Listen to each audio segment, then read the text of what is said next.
आज जो टॉपिक हम स्टार्ट करने लगे हैं that is abstract data types. Abstract data type में आपके पास सिलेबस में इन टोटल ए लेवल के 4 हैं, स्टैक, फ्यूज, लिंक लिस्ट और बाइनरी ट्री।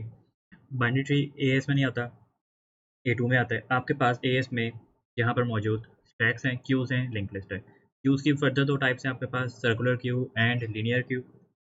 और लिंक लिस्ट के, स्टैक्स के, क्यूज़ के आपको डायरेक्टली कोड लिखने को नहीं आते, लेकिन कभी-कभार फिल इन द ब्लैंक्स वगैरह की सूरत में वो कोड आपको आ सकता है। इसके अलावा आपके सिलेबस में जो है एब्स्ट्रैक्ट डेटा टाइप्स की इम्प्लीमेंटेशन जितनी भी है डेटा स्ट्रक्चर्स की, वो सारी की सारी थ्रू एरेज है। तो उसके बारे में थ्योरेटिकल क्वेश्चन भी आपको पेपर में पूछा जा सकता है। उसके लिए मैंने पूरा डॉक्यूमेंट सेपरेट बनाया हुआ है जिसके अंदर के मैंने सारे सवालों के जवाब उसमें एक्सप्लेन किए हुए कि आपने उन्हें कैसे देने होते हैं। तो स्टार्ट करते हैं एब्स्ट्रैक्ट डेटा टाइप्स को। हमारे पास यहाँ पर सबसे पहले जो एब्स्ट्रैक्ट डेटा टाइप है वो गिवन है यहाँ पर स्टैक। स्टैक का सिंपल ऑपरेशन क्या होता है कि आपके पास एक टॉप ऑफ स्टैक पॉइंटर होता है और डेटा आइटम्स पुश या पॉप किए जा सकते हैं। आपके पास यहाँ पे जो पुश ऑपरेशन आपको कुछ लिखे हुए नज़र आ रहे हैं, इस तरह से इसका बेसिकली इंस्ट्रक्शंस लिखी जाती हैं। ये फंक्शन पुश और फंक्शन पॉप होता है, या आप कह लें प्रोसीजर पुश, प्रोसीजर पॉप होता है, जो कि बेसिकली वैल्यूज़ ऐड और रिमूव करता है इसके अंदर से। अब जो आपके पास पुश है ये क्या करेगा? पुश यहाँ पर बेसिकली सबसे पहले जो है इसके अंदर आइटम ऐड करने के लिए यूज़ किया जाएगा। कैसे? आपके पास जब पुश की कमांड चलेगी तो ये आपके टीएसपी को, यानी कि टॉप ऑफ स्टैक पॉइंटर को +1 कर देगा। आपके पास टीएसपी जो कि करंटली 0th इंडेक्स की तरफ पॉइंट कर रहा है, which is an invalid index जो एग्जिस्ट नहीं करती है अभी। ये कैसे काम करेगा कि ये आपके पास इस टीएसपी को सबसे पहले इंक्रीमेंट कराएगा बाय 1 और ये 1 की तरफ पॉइंट करना शुरू हो जाएगा। और वैल्यू 30 जो है वो आपके पास यहाँ पर क्यू के अंदर स्टैक के अंदर आ जाएगी। वैल्यू आने के बाद आपके पास अगली लाइन चलेगी पुश 40 की। पुश 40 क्या करेगा? अगेन ये सबसे पहले जो है आपके टीएसपी को इंक्रीमेंट करवाएगा बाय 1 और उसके बाद वैल्यू 40 इसके अंदर डाल दी जाएगी। इसी तरह से आपको नज़र आ रहा है इसके बाद लिखा है पुश 55, ये आपके टीएसपी को इंक्रीमेंट करवाएगा बाय 1 और आपके पास वैल्यू 55 इधर आ जाएगी। वैल्यू 55 आने के बाद यहाँ पर आपको नज़र आ रहा है कि अगली कमांड कौन सी यहाँ पे यूज़ की हुई है। अगली कमांड यहाँ पर यूज़ हुई हुई है आपके पास पॉप की। पॉप की कमांड क्या करेगी? पॉप की कमांड बेसिकली आपके टीएसपी को -1 करेगी और उस आइटम को स्टैक में से रिमूव कर देगी। यानी कि अभी टीएसपी की तरफ पॉइंट कर रहा है, इंडेक्स नंबर 3 की तरफ। इंडेक्स नंबर 3 की तरफ पॉइंट कर रहा है ना। अब क्या होगा कि जो आपकी पॉप की कमांड चली है, तो उससे बेसिकली यहाँ पर टीएसपी को करना है यहाँ से एक नीचे, और ये जो 55 आइटम है ना, ये बेसिकली क्यू से रिमूव नहीं होता। ये क्यू से रिमूव नहीं होता, ये बेसिकली सिर्फ कंसिडर नहीं किया जाता यहाँ पर। ये एग्जिस्ट करता है यहाँ पर, लेकिन ये सिर्फ एक कंसिडर नहीं किया जाता। ये कंसिडर नहीं किया जाता, इसकी क्या वजह है मैं आपको बाद में बताता हूँ। आपने कर दिया यहाँ पे टीएसपी को -1, उसके बाद पॉप की कमांड दोबारा चलेगी, तो पॉप की कमांड पर फिर से ये एक टीएसपी नीचे आएगा आपका, और आपको नजर आ रहा है इसके बाद ये जो डेटा आइटम 40 है, ये 40 भी जो है आपके पास स्टैक से पॉप हो जाएगा। 40 यहाँ पर इस तरह से मौजूद है, कंसिडर नहीं किया जा रहा। उसके बाद आपके पास पुश 90 कमांड है, तो पुश 90 की कमांड में एक दफ़ा फिर से टीएसपी यहाँ से इंक्रीमेंट करेगा बाय 1 और इस वाली जगह को अब ओवरराइट कर देगा विद द वैल्यू आपके पास जो थी 90 की। Final position of TSP, final position of TSP जो है वो बेसिकली आकर आपके पास इंडेक्स नंबर 2 के ऊपर बनी है। ये भी इसकी इंडेक्स ही है बेसिकली, ये भी इसकी जो है बेसिकली ये इसकी इंडेक्स है, और ये इंडेक्स नंबर 2 के फाइनल पोजीशन बनी है आपके पास। अच्छा, जो स्टैक होता है ना आपके पास, इसके अंदर 2 पॉसिबिलिटीज़ हैं। जी, सर पुश एक बार फिर एक्सप्लेन कर दें। देखो पुश में बेसिकली क्या होगा आपके पास कि जब डेटा आइटम पुश किया जा रहा है, तो आपके पास सबसे पहले 2 पॉसिबल ऑपरेशन हैं। करेगा क्या कि पुश ऑपरेशन बेसिकली टीएसपी को इंक्रीमेंट करता है और वैल्यू को ऐड कर देता है in the Q, in the stack. ये वाली जो वैल्यू होती है बेसिकली उसको ऐड करेगा और टीएसपी को इंक्रीमेंट करेगा बाय 1। इन दोनों चीज़ों का होने का ऑपरेशन फ्लिप हो सकता है कि पहले ऐड होगा या पहले इंक्रीमेंट करेगा। फ़र्क हो सकता है इन दोनों चीज़ों के अंदर, लेकिन फंक्शनिंग यही है कि उसने ऐड होना है, सॉरी वैल्यू ऐड करनी है इन द स्टैक और उसके बाद उसने इंक्रीमेंट कर जाना है। ये पहले इंक्रीमेंट करेगा और उसके बाद वैल्यू को ऐड कर देगा। ये दोनों वर्किंग डिफरेंट हो सकती है और ये पेपर में आपको वर्डिंग के थ्रू समझना बड़ी ज़रूरी है कि एग्जामिनर एग्जैक्टली क्या चाह रहा है यहाँ पर, कि पहले इंक्रीमेंट करना है या पहले वैल्यू को स्टैक के अंदर ऐड करना है। पॉप फंक्शन इसके उलट काम करता है। पॉप फंक्शन क्या कहता है? टीएसपी को डिक्रीमेंट करता है और वैल्यू को रिमूव कर देता है। रिमूव इन सेंस वो कंसिडर नहीं की जाती, वहाँ पे एग्जिस्ट कर रही होती है। यहाँ पर भी इनका ऑपरेशन फ्लिप कर सकते हैं कि पहले डिक्रीमेंट करेगा या पहले वैल्यू रिमूव करेगा। इन दोनों में फ़र्क आ सकता है आपके पास। यहाँ पर आपके पास मौजूद है कि TSP either points to the next available free space और the last data item added to the stack. Exam में आपको ये दोनों सिचुएशंस गिवन हो सकती हैं कि या तो टीएसपी पॉइंट करेगा किधर, नेक्स्ट अवेलेबल फ्री स्पेस की तरफ, जो अगली अवेलेबल फ्री स्पेस है उसकी तरफ पॉइंट कर रहा होगा, या ये पॉइंट कर रहा होगा towards the last data item added, जो सबसे आखिर में डेटा आइटम ऐड हुआ था ये उसकी तरफ पॉइंट कर सकता है। दोनों ऑपरेशन मैं समझा देता हूँ। यहाँ पर आपके पास यहाँ पर एक गिवन है, और फॉर एग्जांपल यहाँ पर आपको हम पहले केस की बात करते हैं, नेक्स्ट अवेलेबल फ्री स्पेस की तरफ होता है ना, तो टीएसपी जो है फिर इधर होता, टीएसपी पॉइंट कर रहा होता इस तरफ on a blank stack, TSP इधर पॉइंट कर रहा होता for case number 1। Case number 1 में टीएसपी पॉइंट कर रहा होता इधर, क्योंकि नेक्स्ट अवेलेबल फ्री स्पेस ना, कि अब फ्री स्पेस इधर है। अच्छा, अब जब फ्री स्पेस इधर पॉइंट करे तो पहले क्या होगा, फॉर योर केस नंबर 1 आपके पास पहले टीएसपी जो है कि कहते हैं, सॉरी केसेस उलट गए, ये केस क्या किया जाए, तो इधर चेंज करना पड़ेगा। आपका केस नंबर 1 ये है कि लास्ट डेटा आइटम एडिट की तरफ पॉइंट कर रहा हो, ठीक है। आपका केस नंबर 1 ये था, तो इसके अंदर क्या था हमारे पास, लास्ट डेटा आइटम एडिट था। तो आपके पास फॉर एग्जांपल हमने कोई वैल्यू ऐड करनी थी, ठीक है, हमने यहाँ पे किया पुश 30 कमांड थी। इनिशियली टीएसपी किधर था, टीएसपी इनिशियली पॉइंट कर रहा था आपका 0 की जानिब। तो केस 1 में क्या हुआ हमारे पास, केस 1 में ये हुआ कि पहले टीएसपी इंक्रीमेंट करेगा, पहले टीएसपी जो है वो इंक्रीमेंट करेगा, और उसके बाद जो है वैल्यू ऐड होगी। पहले टीएसपी इंक्रीमेंट करेगा, उसके बाद वैल्यू ऐड होगी। अगर हम केस नंबर 2 की बात करें, कि ये क्वेश्चन में गिवन होगा, क्वेश्चन की वर्डिंग समझने की जरूरत है कि वो पॉइंट करें नेक्स्ट अवेलेबल फ्री स्पेस की तरफ या लास्ट डेटा आइटम एडिट की तरफ। ये बात क्वेश्चन में इस तरह से लिखी होती है, उसके हिसाब से आपको ये समझने की जरूरत है, वरना क्वेश्चन पूरा गलत हो जाएगा आपका, जो स्टैक का है, क्यू का, लिंक लिस्ट का है। अगर आप ये बात आइडेंटिफाई करोगे कि पॉइंट इनिशियली कहाँ पे कर रहा है वो, तो उसने यहाँ पे लिखा हुआ है आपके पास कि यहाँ पे लास्ट डेटा आइटम एडिट की तरफ अगर है वो, लास्ट आइटम एडिट की तरफ, तो अब आप देख सकते हैं किधर टीएसपी पॉइंट कर रहा है, लास्ट आइटम एडिट की तरफ जो 30 था। इधर एक और कमांड होती है आपके पास पुश 90 की, अगर तो फिर से क्या होता कि पहले टीएसपी इंक्रीमेंट करता और फिर 90 ऐड होता। तो अभी भी किधर है आपके पास, लास्ट आइटम एडिट की तरफ, केस 1 में। अच्छा, अब केस नंबर 2 की बात करते हैं। केस नंबर 2 आपके पास क्या है कि नेक्स्ट अवेलेबल फ्री स्पेस की तरफ पॉइंट कर रहा होता। अगर ये पॉइंट कर रहा होता towards the next available free space, तो क्या होता, इसके लिए जो है अगर हम यहाँ पर क्या करें, तो डुप्लीकेट बना दूं मैं,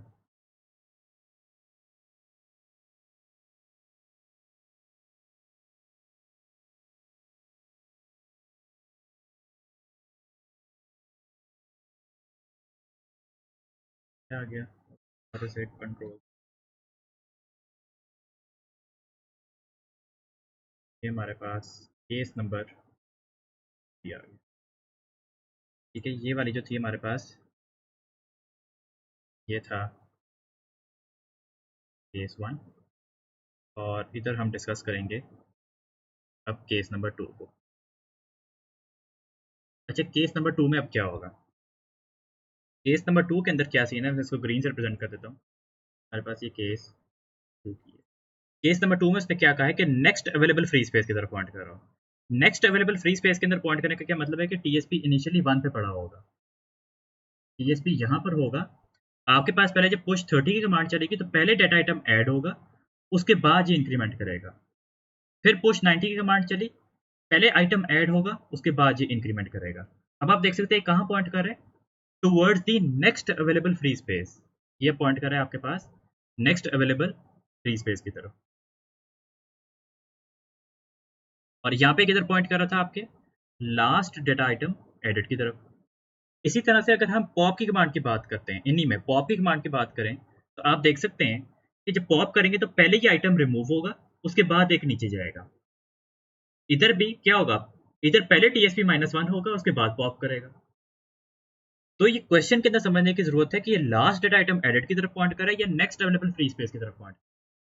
अगर नेक्स्ट अवेलेबल फ्री स्पेस की बात हो रही हो तो टीएसपी इनिशियली 1 पे पड़ा हुआ होगा, और अगर आपके पास बात हो रही हो लास्ट आइटम एडिट की तरफ तो टीएसपी फिर इनिशियली 0 पर पड़ा होगा। अच्छा, डेटा कैसे रीड किया जाता है?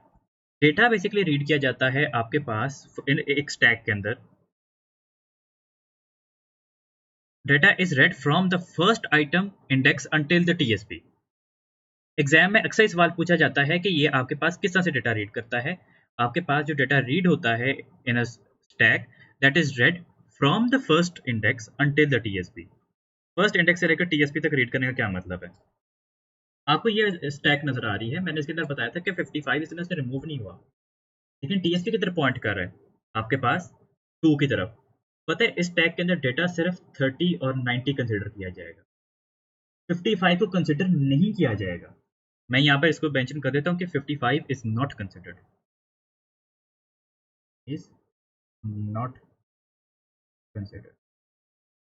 क्यों? क्योंकि डेटा आपका फर्स्ट इंडेक्स से शुरू होना था और इसने यहाँ टीएसपी तक रीड किए जाना था। उससे आगे वाला डेटा रीड नहीं होगा, जिस वजह से 55 को कंसिडर नहीं किया जा रहा। आपका डेटा जो है वो रीड किया जाता है starting from the first index until the TSP. या फिर आप इसको ये भी कह सकते हैं कि अगर इस वाले केस के अंदर बात की जाए, ये वाला केस है फर्स्ट इंडेक्स से लेकर टीएसपी -1 तक, केस 2 में आप टीएसपी -1 कह लें, लेकिन असूल ये होता है कि जो ऊपर वाला डेटा जो कि आपके पास पॉप कर दिया गया था वो स्टैक से रिमूव नहीं होता। पॉप्ड डेटा स्टैक से गायब नहीं हो जाता कहीं पर, लेकिन उसको बस आपके पास यहाँ पर काउंट नहीं किया जा रहा होता, कंसिडर नहीं किया जा रहा होता। स्टैक में किसी का कोई सवाल हो?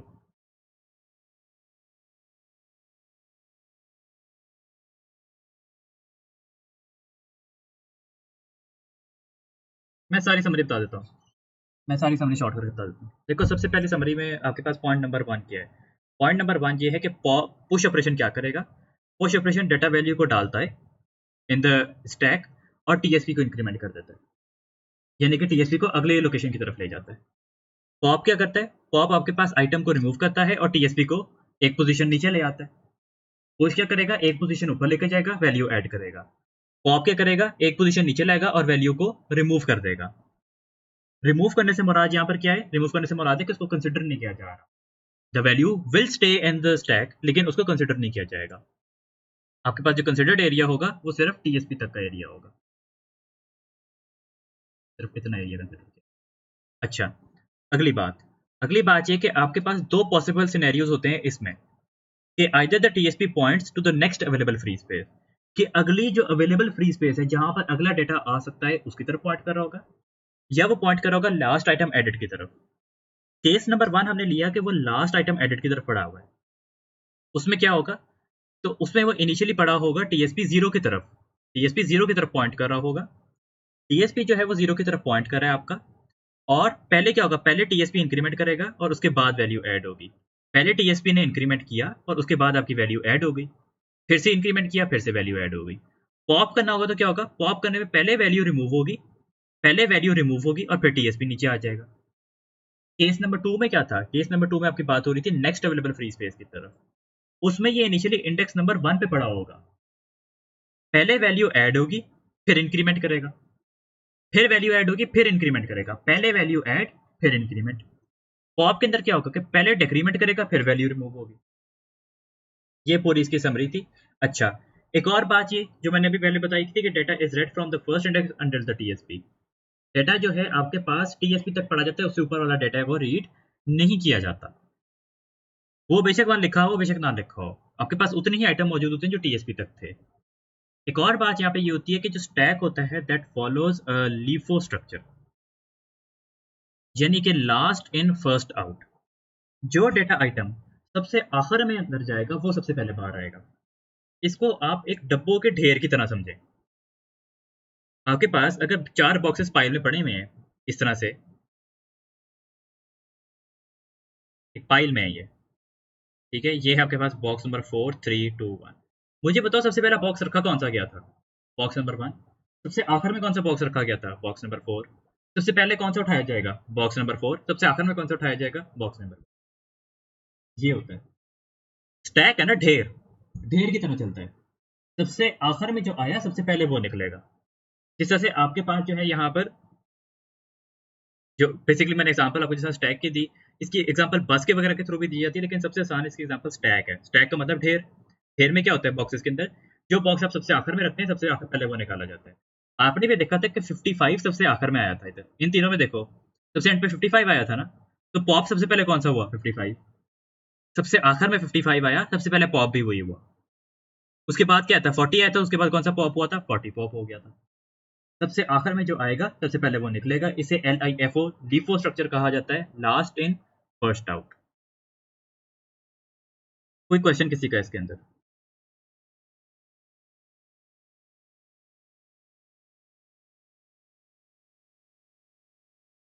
अच्छा, उसके बाद आपके पास अगली चीज आ जाती है which is linear Q. Linear Q के अंदर बेसिकली अब आपके पास दो पॉइंटर्स का काम है, ठीक है। लिनियर क्यू में आपके पास इसकी दो किस्म की क्यूज होती है, एक लिनियर क्यू होती है और आपके पास एक सर्कुलर क्यू होती है, भी हम लिनियर क्यू की। यहाँ पर उसने कुछ कमांड्स दी हुई हैं आपको, आपके पास मौजूद है यहाँ पर एन क्यू की, और आपके पास कमांड है डी क्यू की। किसी का माइक ऑन है ऑफ कर ले। अच्छा, आपके पास यहाँ पर,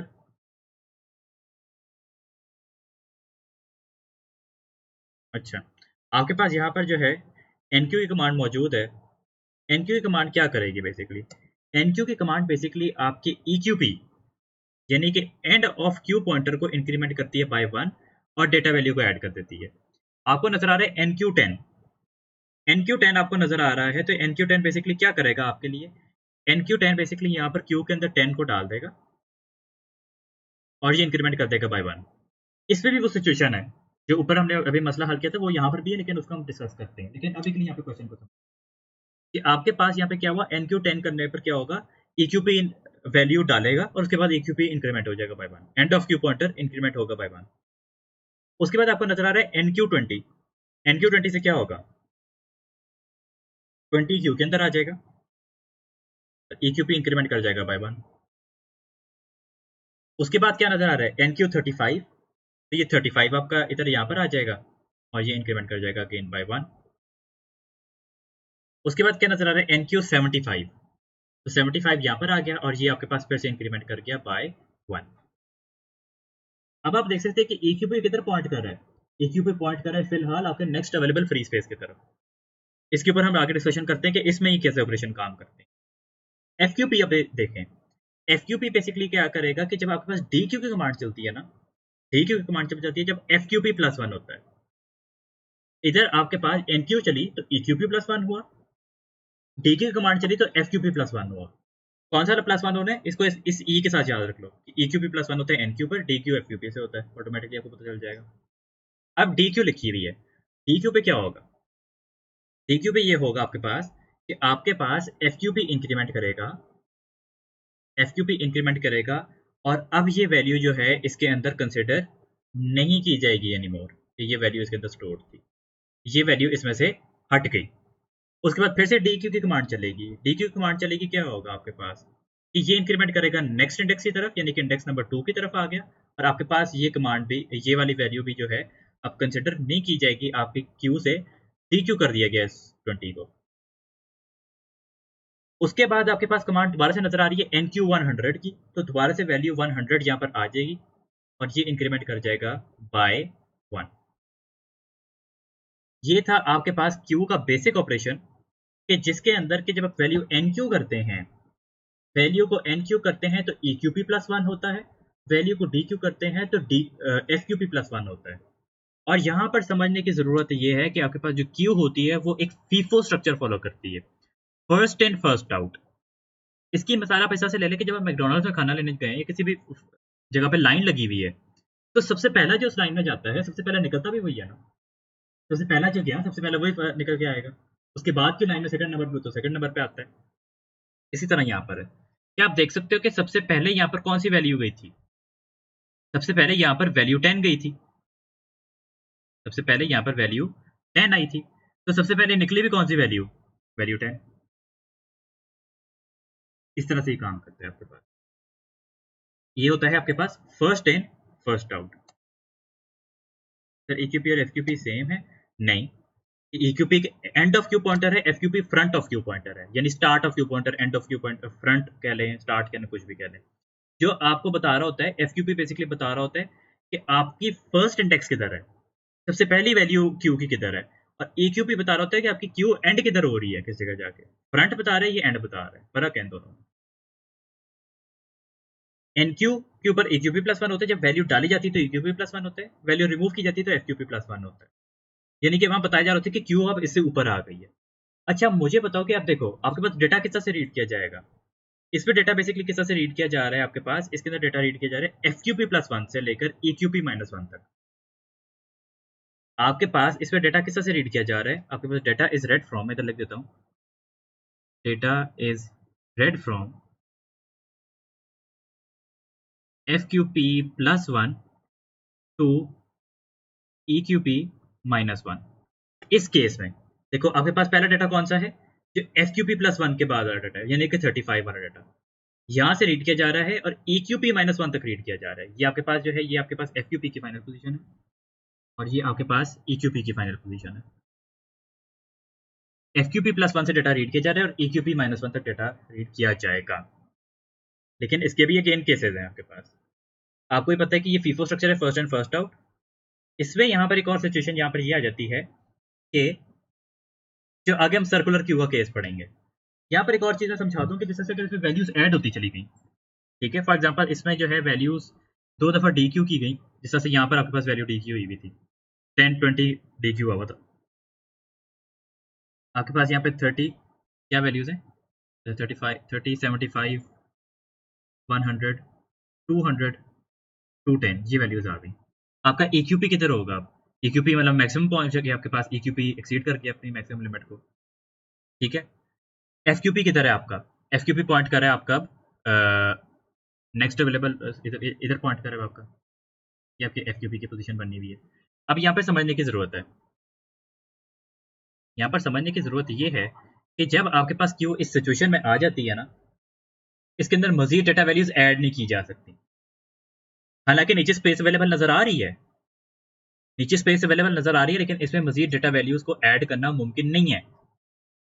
वो इसलिए नहीं है क्योंकि EQP वापस नीचे नहीं आएगा। EQP को नीचे लाने का कोई तरीका ही नहीं है। EQP तो आपके पास आता ही तब है नीचे जब जैसा स्टैक्स में था, स्टैक में तो ये देखो ना, ये TSP था, ये नीचे लाया जा रहा था। इधर EQP को नीचे लाने का कोई तरीका ही नहीं है आपके पास, क्योंकि इधर FQP से वैल्यू रिमूव की जा रही है। तो जब आपके पास क्यू अपने EQP मैक्सिमम तक पहुंच जाती है और उसके नीचे से बेशक आप वैल्यूज को रिमूव भी कर दें और स्पेस भी आपके पास अवेलेबल हो गई, आप जो है इस स्पेस को रीयूज नहीं कर सकते हैं किसी भी तरह। इन अ लीनियर क्यू ये डाटा वैल्यूज दोबारा से यूज नहीं हो सकती। अच्छा अब इसके भी सिनेरियोज हैं मजीद। इसके अंदर आपके पास दो सिनेरियोज हैं कि आपके पास ये काफी सारे केसेस बनते हैं, मैंने थोड़े लिखे हैं यहाँ पर, let me just explain all the.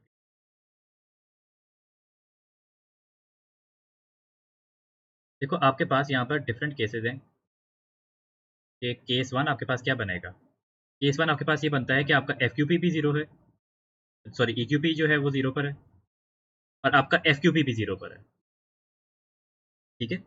आपका EQP FQP दोनों जीरो पर है, तो किधर पॉइंट कर रहे होंगे बेसिकली ये। अगर हम इसको फिलहाल यहाँ पर समझें तो इस केस में आपके पास क्या होगा, इस केस पे ये पॉइंट कर रहे हैं आपके पास towards last data item added, towards last item जी। अगर ये दोनों इस तरह पॉइंट करें, इसका मतलब हमेशा खाली होना नहीं है। क्यू के अंदर ये बात डायरेक्टली आप इंप्लीमेंट नहीं कर सकते, इसलिए एक वेरिएबल होता है जिसके अंदर नंबर इन क्यू वेरिएबल इस्तेमाल किया जाता है। वो नंबर इन क्यू वेरिएबल बता रहा होता है कितने वैल्यूज उसमें पड़ी हुई हैं, उसके थ्रू आप आइडेंटिफाई करते हो। और भी तरीके होते हैं, मैं बताऊंगा अभी। ये आपके पास EQ भी पॉइंट कर रहा है जीरो पर और FQ भी पॉइंट कर रहा है जीरो पर, इसका मतलब ये है कि ये दोनों पॉइंट कर रहे हैं इस वक्त लास्ट आइटम एडेड की तरफ, ठीक है।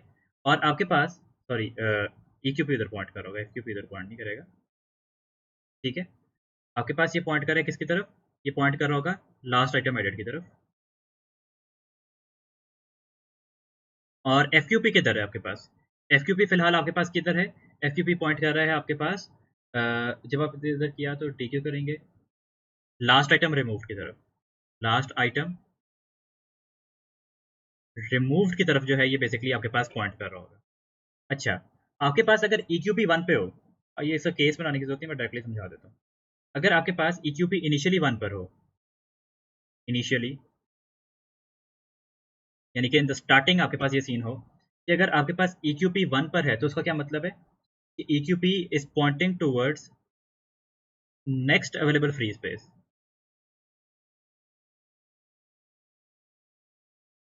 और आपके पास यहाँ पर FQP 1 पर हो तो उसका क्या मतलब है, FQP अगर 1 पर हो तो इसका मतलब ये होता है आपके पास कि ये जो है पॉइंट कर रहा है आपके पास नेक्स्ट आइटम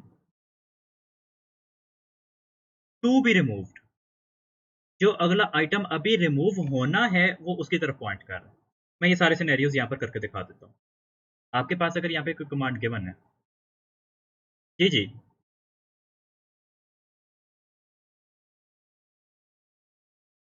वो आपको ये भी बता सकता है कि FQP EQP इधर है, या वो आपको क्वेश्चन में लिख देगा कि FQP points towards the last item added, या last item to be removed, या वो इस तरह से बातें लिखेगा आपकी।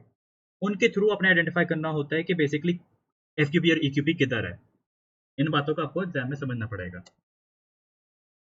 अब मैं करके दिखाता हूँ ये सारा। देखो अगर आपके पास यहाँ पर कमांड्स गिवन हो NQ 10, NQ 20,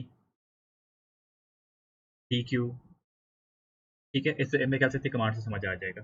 let's just suppose कि आपके पास फिलहाल EQP जो है वो आपके पास यहाँ पर 0 पर है और आपका FQP भी 0 पर है।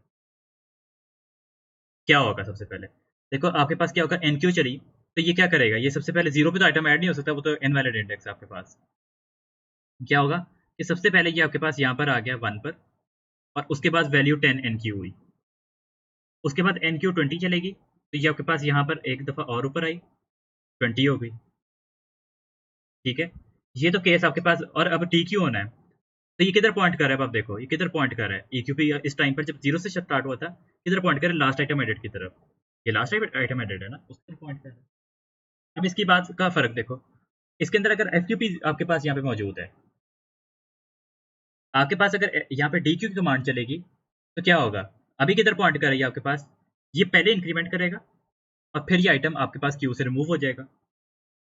तो आपने देख लिया यहाँ पर कि क्या मतलब हुआ कि जब ये 0 पे होता है तो it points towards the last item removed, ये लास्ट आइटम रिमूव था ना, तो यहाँ पे पॉइंट कर रहा है।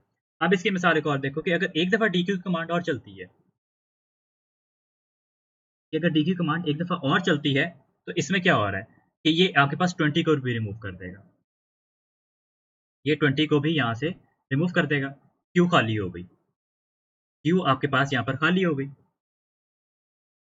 इस बात को अब याद रखना, इस बात को अपने जहन में रखना। एक और केस डिस्कस कर लेते हैं इसका। एक और केस हम यहाँ पे ये डिस्कस कर लेते हैं कि हम जो है अपने पास EQP को 1 पे रखते हैं,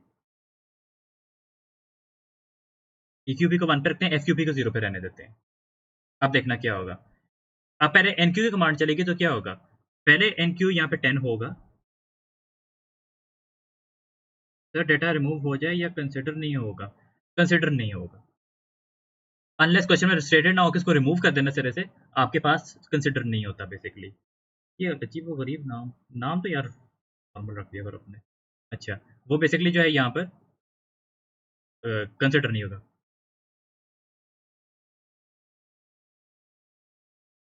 जी जी, ज़्यादा ही फॉरन हो गए मेरे। खैर, इंटरेस्टिंग नाम है, बात करो। अच्छा, आपके पास यहाँ पर, ओ भाई बात सुनो, ये इतना इतना अंग्रेज को उर्दू मेरी कहाँ से समझ आ रही है, बड़ी तुमने अपनी तरफ से लॉजिक बताई है मुझे। इतना जड़ा अंग्रेज बैठे हैं उन्होंने उर्दू कहाँ से आ रही है। हाँ वो भी मैं देख रहा हूँ। हाँ ठीक है, कोई बात नहीं, मुझे एतराज़ कोई नहीं है, बस तंग ना करें तो पढ़ लें, कोई मसला नहीं। अच्छा, हमारे पास यहाँ पर EQ भी पड़ा हुआ है 1 पर, तो क्या होगा, NQ 10 होगा और उसके बाद EQ भी +1 होगा, फिर NQ 20 होगा, फिर EQ भी +1 होगा। अब आप देख सकते हैं कि किधर पॉइंट कर रही है, नेक्स्ट अवेलेबल फ्री स्पेस की तरफ। यही कर रहा है ना, नेक्स्ट अवेलेबल फ्री स्पेस की तरफ पॉइंट कर रहा है। FQP जब हम करेंगे तो FQP यहाँ से पहले इंक्रीमेंट करेगा, वैल्यू रिमूव, फिर इंक्रीमेंट करेगा, फिर वैल्यू रिमूव। अब आप देख सकते हो कि EQP और FQP में डिफरेंस कितने का है, 1 का। डिफरेंस कितने का रह गया? 1 का डिफरेंस रह गया आपके पास। एक और एग्जांपल देख लेते हैं। एक और एग्जांपल आपके पास ये बनती है कि आपके पास यहाँ पर EQP 0 पर हो और FQP 1 पर हो। अब क्या होगा? NQ 10 किया, इंक्रीमेंट किया, वैल्यू 10 आई, फिर इंक्रीमेंट किया, फिर वैल्यू 20 आई। FQP में पहले ये रिमूव करेगा, फिर इंक्रीमेंट करेगा, फिर रिमूव करेगा, फिर इंक्रीमेंट करेगा। अब आप देख सकते हैं फिर से डिफरेंस 1 का रह गया आपके पास, फिर से डिफरेंस 1 का है। एक और एग्जांपल इसके देख लेते हैं। एक और एग्जांपल आपके पास क्या है कि अगर हमारे पास EQP FQP दोनों 1 पर हो तो क्या होगा? EQP FQP दोनों 1 पर हो तो आपके पास क्या होगा कि जब यहाँ पर आपने वैल्यू ऐड की तो पहले वैल्यू NQ हुई, फिर इंक्रीमेंट किया, फिर वैल्यू ऐड हुई, फिर इंक्रीमेंट किया। अब FQP पे पहले वैल्यू जो है यहाँ से क्या होगी? पहले रिमूव होगी, फिर इंक्रीमेंट किया, फिर रिमूव होगी, फिर इंक्रीमेंट किया। दोनों में मैं समझाना क्या चाह रहा हूँ? दोनों में मैं समझाना क्या चाह रहा हूँ वो समझो। यहाँ पर क्वेश्चन में आपको पूछा जाएगा कि अगर FQP EQP के इक्वल हो गया, क्वेश्चन में पूछा जाएगा, question if FQP is equal to EQP what does it mean? इसका क्या मतलब है कि अगर FQP और EQP सेम हो गए हैं, ये इस केस पे डिपेंड करता है कि if initially FQP was equal to EQP, अगर इनिशियली FQP और EQP सेम थे तो पता है क्या आंसर होगा? तो आपके पास जो आंसर था वो आपके पास आंसर ये होगा कि the queue is empty, the queue is empty. आप देख सकते हैं यहाँ पर कि इनिशियल वैल्यू दोनों की 1 थी, दोनों अब एम्प्टी हैं। दोनों वैल्यू की जब सेम हो गई आपके पास तो वैल्यू एम्प्टी है। 0 पे भी ये केस बनेगा आपके पास। अच्छा, अगर सेम नहीं थे, if initially FQP was not equal to EQP, like अगर आपके पास EQP 1 पे था, FQP 0 पे था या उससे उलट था, द क्यू कंटेन्स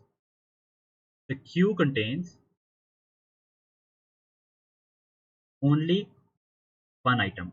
उसका मतलब ये होता है, ये मैं दोबारा करके तक समझा देता हूँ कि एक आइटम कैसे आपके पास। देखो यहाँ पर आपके पास हमने EQP 1 पे रखा, FQP को मैं ले जाता हूँ 0 पर, FQP को मैं यहाँ पे रख देता हूँ। अब देखो पहले क्या होगा? NQ 10 होगा, इंक्रीमेंट करेगा बाय 1, वैल्यू 20 आई, इंक्रीमेंट करेगा बाय 1। अब आपके पास क्या होगा? FQP कैसे करेगा? वैल्यू इसने रिमूव की, पहले इंक्रीमेंट की, वैल्यू रिमूव की, फिर इंक्रीमेंट की आपके पास, फिर वैल्यू रिमूव की। नहीं, उलट क्यों हो गया? नहीं सॉरी, हर केस में नहीं काम करता। ये आपके पास तब काम करता है जब आपके पास सॉरी ये सेम केस में होते हैं कि अगर आपके पास जो है वो EQP 0 पर हो, if initially EQP to 0 FQP 1। अगर ये केस होगा तो आपके पास क्या होगा? Q contain only 1 item. मेरे ख्याल से अब ये केस ठीक हो जाना चाहिए।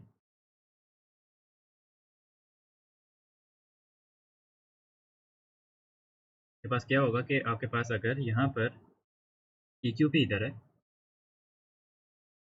और आपके पास FQP यहाँ पर है, तो पहले NQ 10 फिर 20,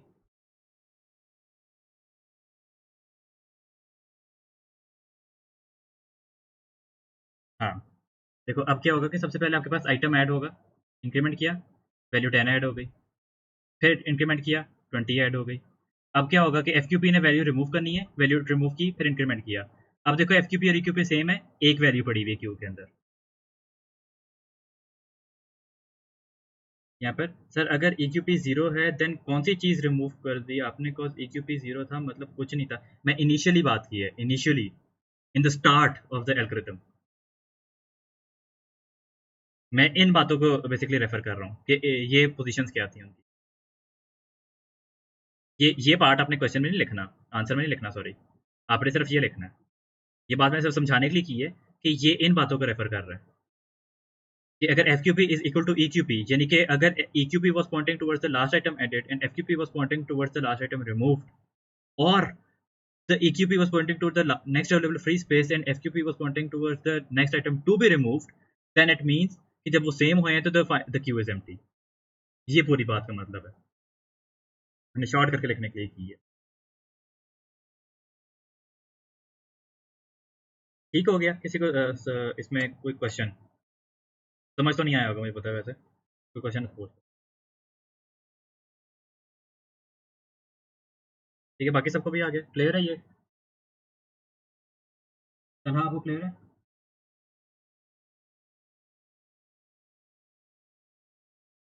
इनिशिएट से क्या मतलब? कि वो वाली, वो एक थ्योरेटिकल पार्ट है उसका, वो जो 3 4 5 नंबर का उसका सवाल पेपर होता है सारा, वो उसके लिए मैंने पूरा डॉक्यूमेंट अलग से रखा हुआ है, वो उसका एज इट इज याद कर, वही आंसर लिखना होता है, हर दफ़ा से सेम आंसर होता है। वो पूरा एक एक 2 पेजेस का है, उसको एज इट इज याद करना है। वो स्टैट्स के लिए भी, क्यूज के लिए भी, लिंक लिस्ट के लिए भी है आपके पास। सारा कुछ मैंने एक्सप्लेन किया हुआ है, और मैंने जो उसमें आंसर लिखे हैं वो तकरीबन 8 9 मार्क्स के हैं, आपको 4 5 का ही आता है, आधा भी याद कर लोगे। खैर, नहीं नहीं, आंसर सेम नहीं है, आंसर डिफरेंट है। मैं वैसे कह रहा हूँ कि डॉक्यूमेंट एक है, डॉक्यूमेंट एक है, कवर मैंने सब कुछ। अच्छा, ठीक हो गया जी। ये आपके पास आ गई स्टैक्स, और ये आपके पास हो गई लीनियर क्यू। लीनियर क्यू के बाद आती है आपके पास सर्कुलर क्यू। ये सर्कुलर क्यू जो होती है, ये एएस में तो इतनी मुश्किल नहीं होती, लेकिन जब वो आपको A2 में से कोड लिखने को देता है तो थोड़ा सा दिमाग खराब होना शुरू करते कि क्या करे बंदा इसको। खैर, यहाँ पर हम बात करते हैं कि आपके पास ये काम क्या करेगी। इधर भी मैंने बात बताई थी कि डेटा जो है it is read from the F Q P, sorry, from the F Q P until the E Q P. यहाँ पर भी ये बात लिखी है, data is read from the F Q P until E Q P. दोनों cues के case में सेम हो रहा हो। अब यहाँ पर समझो, यहाँ पर आपके पास क्या है कि मैंने रेस क्यों कर दिया, ये दसो। तो आपके पास ये क्यू गिवन है। मैंने यहाँ पे क्या मसला डिस्कस किया था ऊपर, मैंने ये बात मसला डिस्कस किया था कि जब आपका ई क्यू पी मैक्सिमम तक पहुंच जाता है तो उसके बाद लोअर स्पेसेस बेशक खाली हो, यूज नहीं हो सकता। लोअर स्पेसेस बेशक खाली हो, उनको यूज नहीं किया जा सकता, क्योंकि आपके पास वापस ई क्यू पी को नीचे लाने का कोई तरीकाकार नहीं है। But in a circular queue आपके पास उसको नीचे लाने का एक तरीका मौजूद होता है। वो तरीका क्या मौजूद है कि जब ई क्यू पी मैक्सिमम इंडेक्स तक पहुंच जाते हैं तो उसके बाद वो ऑटोमेटिकली नीचे आ जाता है। Same case for the F Q P, कि जब वो मैक्सिमम ऊपर जाएगा तो नीचे चला जाएगा। लेकिन इसके लिए जो है एक खास तौर पे एक वेरिएबल इस्तेमाल किया जाता है, जिसे कहा जाता है आपके पास number in queue variable is created है। Number in queue variable is used to store the total number of items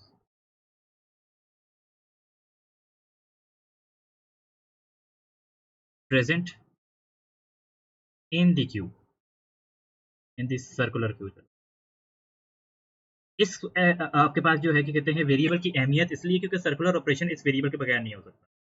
ये जो दोनों आपके पास डेटा टाइप्स है ना, एक्स्ट्रा डेटा टाइप्स, ये स्टैक और लिनियर क्यू, ये इसके बगैर भी चल जाती हैं, ये नहीं चलेगी, ये इस वेरिएबल के बगैर नहीं चलेगी। अब देखो आपके पास क्या होगा कि आपके पास सबसे पहले लिखा हुआ है एन क्यू 90, आप कर देते हैं यहाँ पर 90 को enqueue, E Q P को कर देते हैं +1, उसके बाद चलेगा एन क्यू 28, 28 आया, ऑपरेशन क्यू की तरह ही है, सिर्फ मैं सर्कुलर वाला ऑपरेशन डिफरेंट है यहाँ पर। एक इंक्रीमेंट कर गया, एन क्यू हुआ 30, इंक्रीमेंट कर गया, 40 आया, इंक्रीमेंट कर गया, 50 आया, इंक्रीमेंट कर गया, मिस तो नहीं कर दिया, फिर 60 आया आपके पास, और ये यहाँ पर इंक्रीमेंट कर गया।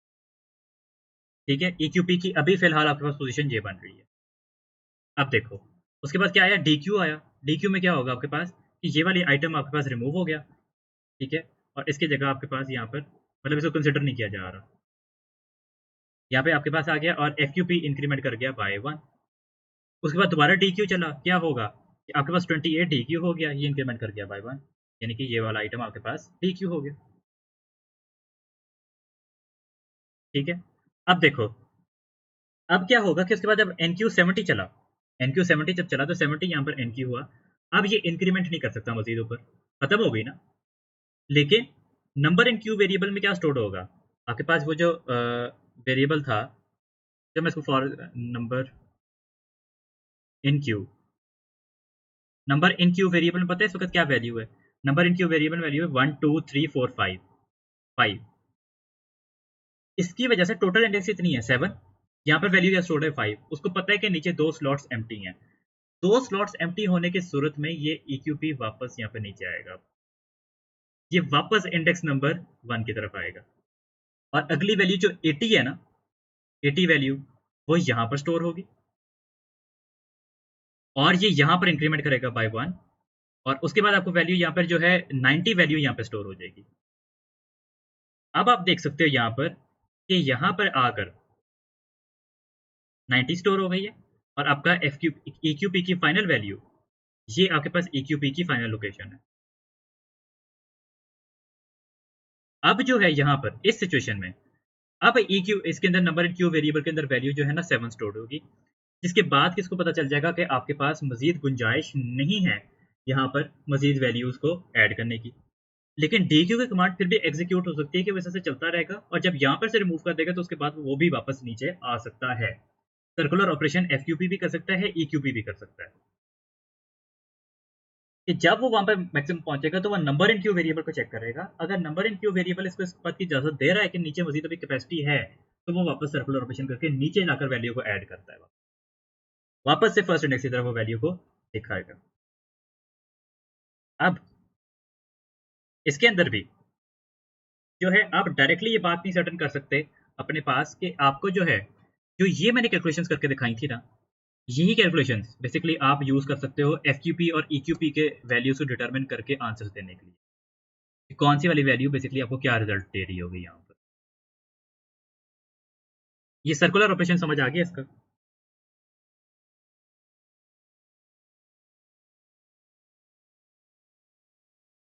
सर्कुलर ऑपरेशन में अब यहाँ पे समझो कि आपके पास डेटा रीड कैसे किया जाएगा। वही बात आ जाती है कि from the FQP until the EQP।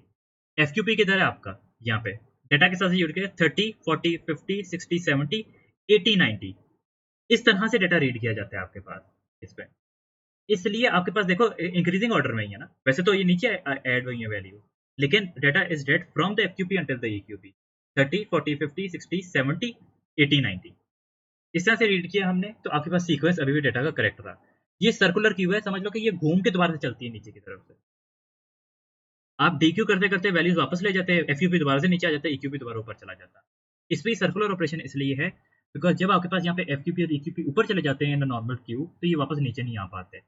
Circular queue के अंदर ये फायदा है कि आप EQP और FQP सर्कुलर ऑपरेशन के थ्रू वापस नीचे ला पाते हैं और एम्प्टी स्पेसेस रीयूज हो जाती हैं आपके पास क्यू में। चला आपको ये बात समझ आइए सारी? जी इब्राहिम आप तो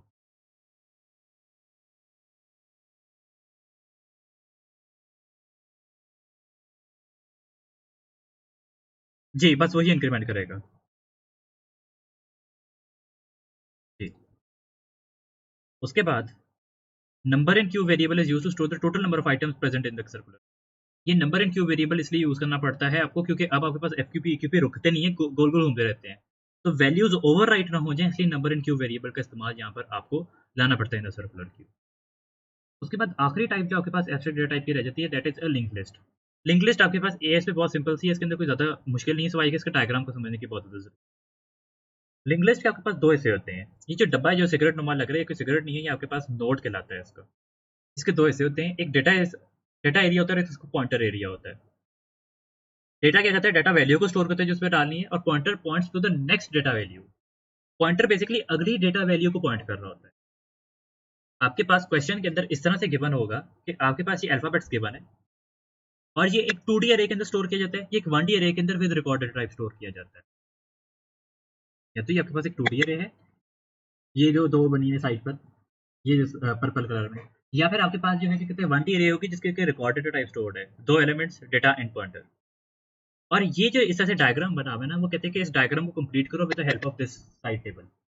इसके थ्रू कंप्लीट नजर आ रहा है कि इंडेक्स नंबर 1 पर V पड़ा हुआ है, इंडेक्स नंबर 1 पे B पड़ा हुआ है, इंडेक्स नंबर 2 पर D, इंडेक्स नंबर 3 पर F, इंडेक्स नंबर 4 पर C, इंडेक्स नंबर 5 पर E एंड इंडेक्स नंबर 6 पर A। इसे पता है कैसे कंप्लीट करते हैं? देखो पहले डायग्राम को देखो, ये आपका स्टार्ट पॉइंटर है। मुझे बताओ कि अल्फाबेटिकली सबसे पहला आपके पास जो अल्फाबेट है वो किधर होता है? आपके पास जो अल्फ़ाबेट है, अच्छा इधर वेरिएबल बेसिकली 2 और आते हैं आपके पास एसपी का। ये स्टार्ट पॉइंटर का वेरिएबल होता है, ये स्टार्ट पॉइंटर क्लास। मुझे बताओ यहाँ पर कि आपके पास सबसे पहला अल्फ़ाबेटिकल आपके पास कौन-सा होता है? 6 सॉरी ए होता है। तो ये आप इस तरह से एरो बनाओगे इसके लिए। आप इसके लिए यहाँ पर एक एरो ड्रॉ करोगे और इसको जॉइन कर दोगे यहाँ पर ए के साथ। ए के साथ आपने जॉइन कर दिया। उसके बाद अगला अल्फ़ाबेट कौन-सा है? अच्छा यहाँ पर आपके पास क्या कहाँ पर आ गया? ये स्टार्ट पॉइंटर यहाँ पे सेट हो गया। स्टार्ट पॉइंटर बताओ किधर पॉइंट कर रहा है? स्टार्ट पॉइंटर किस इंडेक्स पे पॉइंट कर रहा है वो लिखनी है आपने। स्टार्ट पॉइंटर किस इंडेक्स पे पॉइंट कर रहा है? इंडेक्स नंबर 6 की तरफ। तो आपने इसके आगे इंडेक्स नंबर 6 लिख दी। उसके बाद ये जो पॉइंटर वाला हिस्सा है, ये जो इसके अंदर ये जो पॉइंटर वाला जो छोटा वाला हिस्सा था, यहाँ से एरो ड्रॉ करना है और अगली डेटा वैल्यू को पॉइंट करना है। ए के बाद क्या आता है? ए के बाद आता है बी। तो आप यहाँ डायग्राम में यहाँ से लाकर इसको बी की तरफ पॉइंट करा देंगे। मुझे बताओ ए किसकी तरफ पॉइंट कर रहा है अब? इंडेक्स नंबर 1 की तरफ पॉइंट कर रहा है ना? तो आप ए के आगे इंडेक्स नंबर 1 लिख देंगे। ये इसकी पॉइंटर की वैल्यू कि A is now pointing to index number 1 यानी कि बी की तरफ। बी की तरफ पॉइंट कर रहा है आपका। बी ने पॉइंट करना है सी की तरफ, तो बी यहाँ से सी की तरफ पॉइंट कर देगा। ये यहाँ पे पॉइंट कर रहा है आपके पास। इसको एरो मुझे जो है ना बाहर से बना।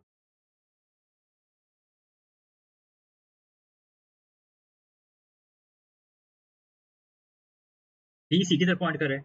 मुझे बताओ बी किस इंडेक्स की तरफ पॉइंट कर रहा है? इंडेक्स नंबर 4 की तरफ। तो आप यहाँ पे इंडेक्स नंबर 4 लिख देंगे। सी के बाद क्या आता है? सी के बाद डी आता है। डी कौन सी इंडेक्स पे पड़ा हुआ है? इंडेक्स नंबर 2 की तरफ। तो आप इसकी तरफ एरो ड्रॉ करेंगे और सी किसकी तरफ पॉइंट करेगा उसके बाद? यानी कि फोर्थ इंडेक्स पे सी पड़ा था, सी किसकी तरफ पॉइंट करेगा? सेकंड इंडेक्स की तरफ। उसके बाद आपके पास आ जाता है अगला कि डी के बाद क्या आता है? ई आता है। ई किस इंडेक्स पे पड़ा हुआ है? ये सेकंड इंडेक्स पे आ गया डी। ई किस पे पड़ा हुआ है? फिफ्थ इंडेक्स पे। ये पॉइंट करेगा आपकी फिफ्थ इंडेक्स की तरफ। आप यहाँ पर लाकर एरो ड्रॉ करेंगे ताकि पॉइंट करे टुवर्ड्स दी फिफ्थ इंडेक्स। और ये यहाँ से फिफ्थ इंडेक्स की तरफ पॉइंट कर रहा है। इसको किधर से आ गया आपके पास? ई। ई की तरफ पॉइंट करेगा एफ की तरफ। एफ किस इंडेक्स पे पड़ा हुआ है? 3 पर। तो आप यहाँ से एरो ड्रॉ करेंगे थर्ड इंडेक्स की तरफ एफ पर। एफ के बाद आपके पास लिस्ट खत्म हो जाती है, तो आप ये फाई का सिंबल यहाँ पे ड्रॉ कर देते हैं। This represents the end of list. ये जिसे नल पॉइंटर भी कहा जाता है।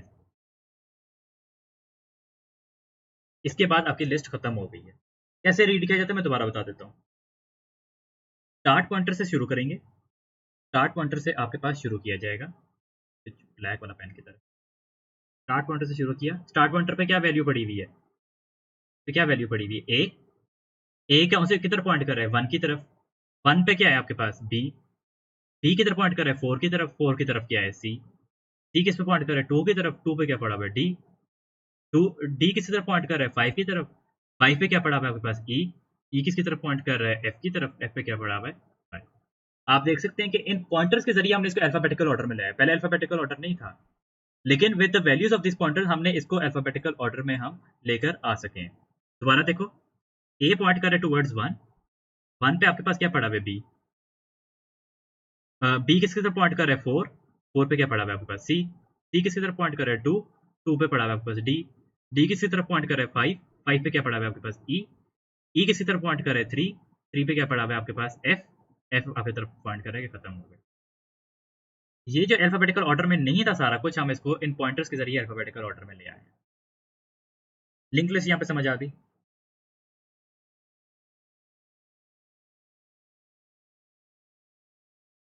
अच्छा, ओके।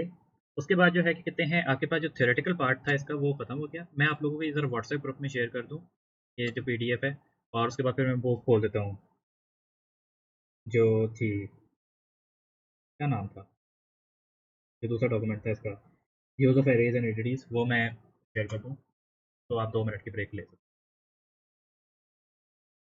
हैं।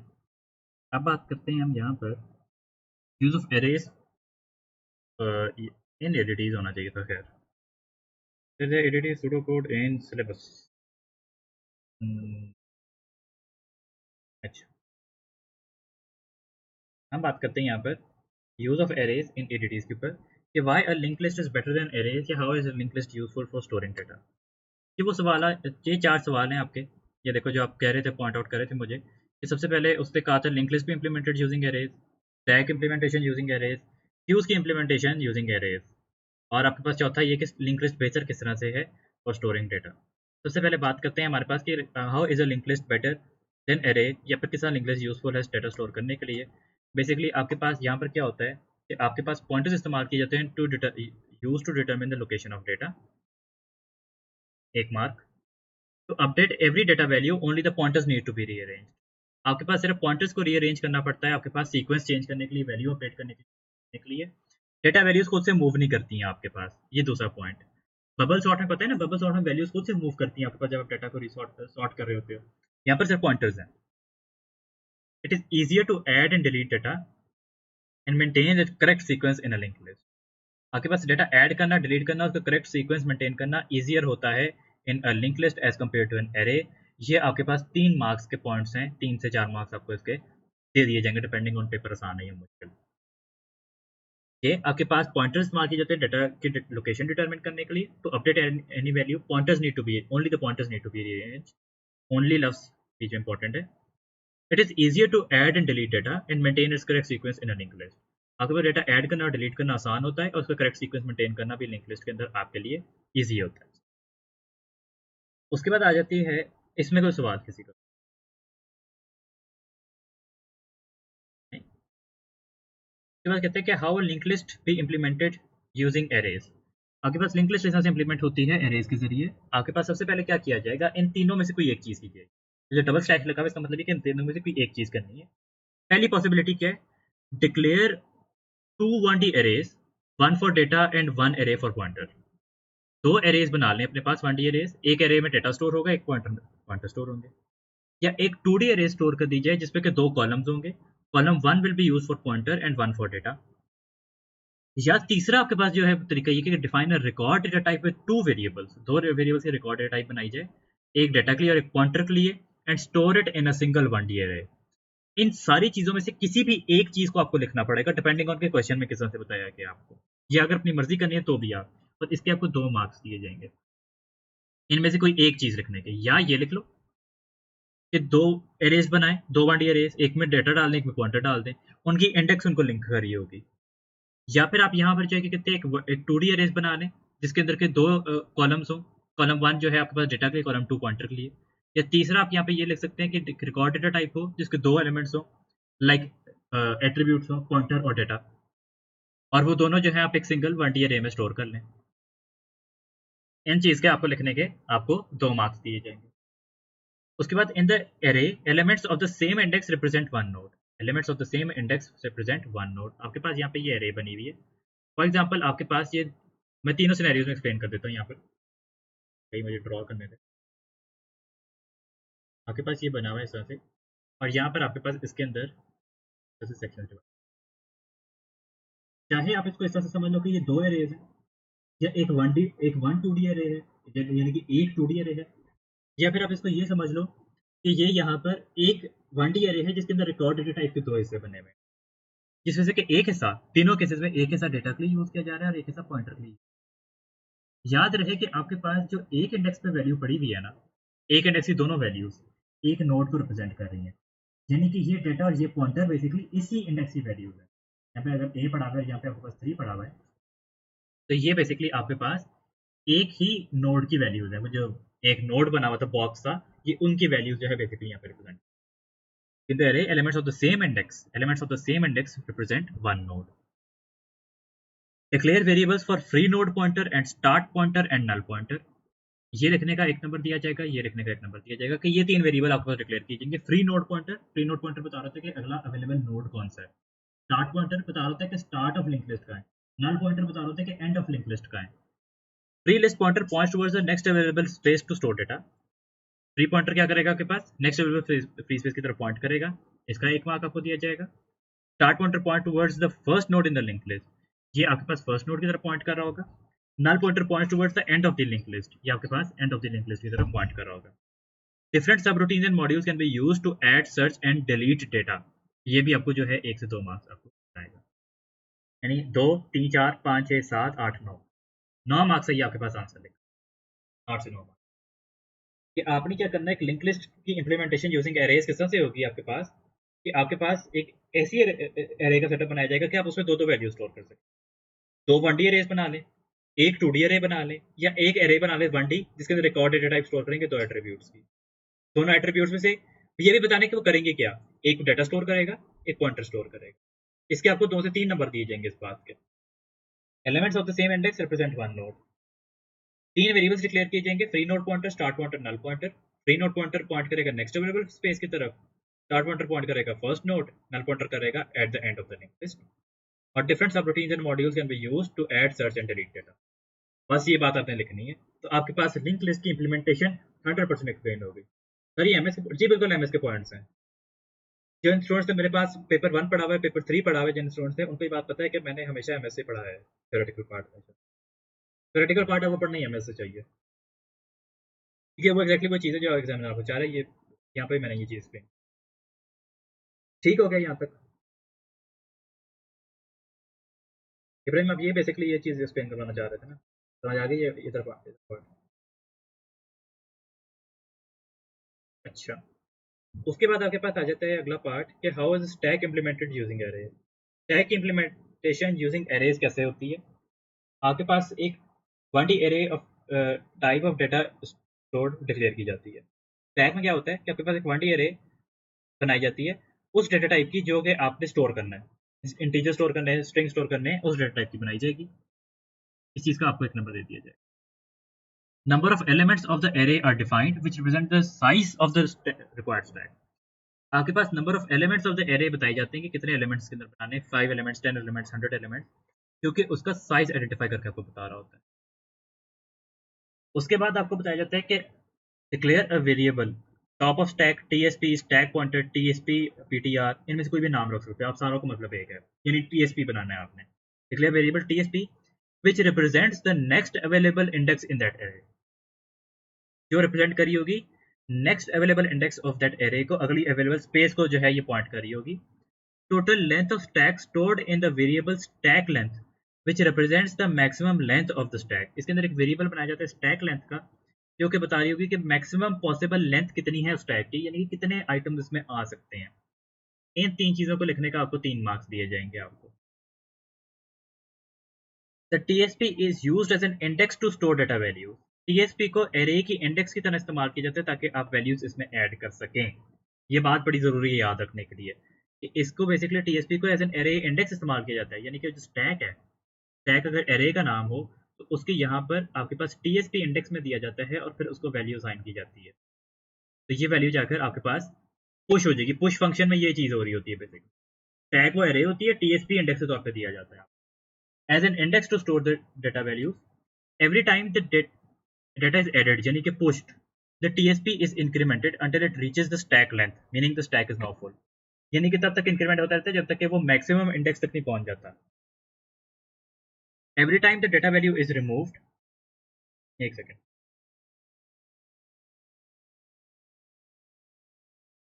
every time the data value is removed, यानी कि pop, the TSP is decremented and the data value of that index is removed. उस इंडेक्स से डेटा वैल्यू रिमूव कर दी जाती है। अगेन ये लाजमी नहीं होता करना। The TSP does not go below the lower bound of the stack length या zero, which means the stack is now fully empty. ये बात लिखने के अगेन आपको जो क्या कहते हैं, 2 नंबर इसके थे और 3 नंबर, 3 3 6 7 8 9, 9 नंबर आपके पास ये लिखे हैं। कोई सवाल इसके अंदर आपको होगा?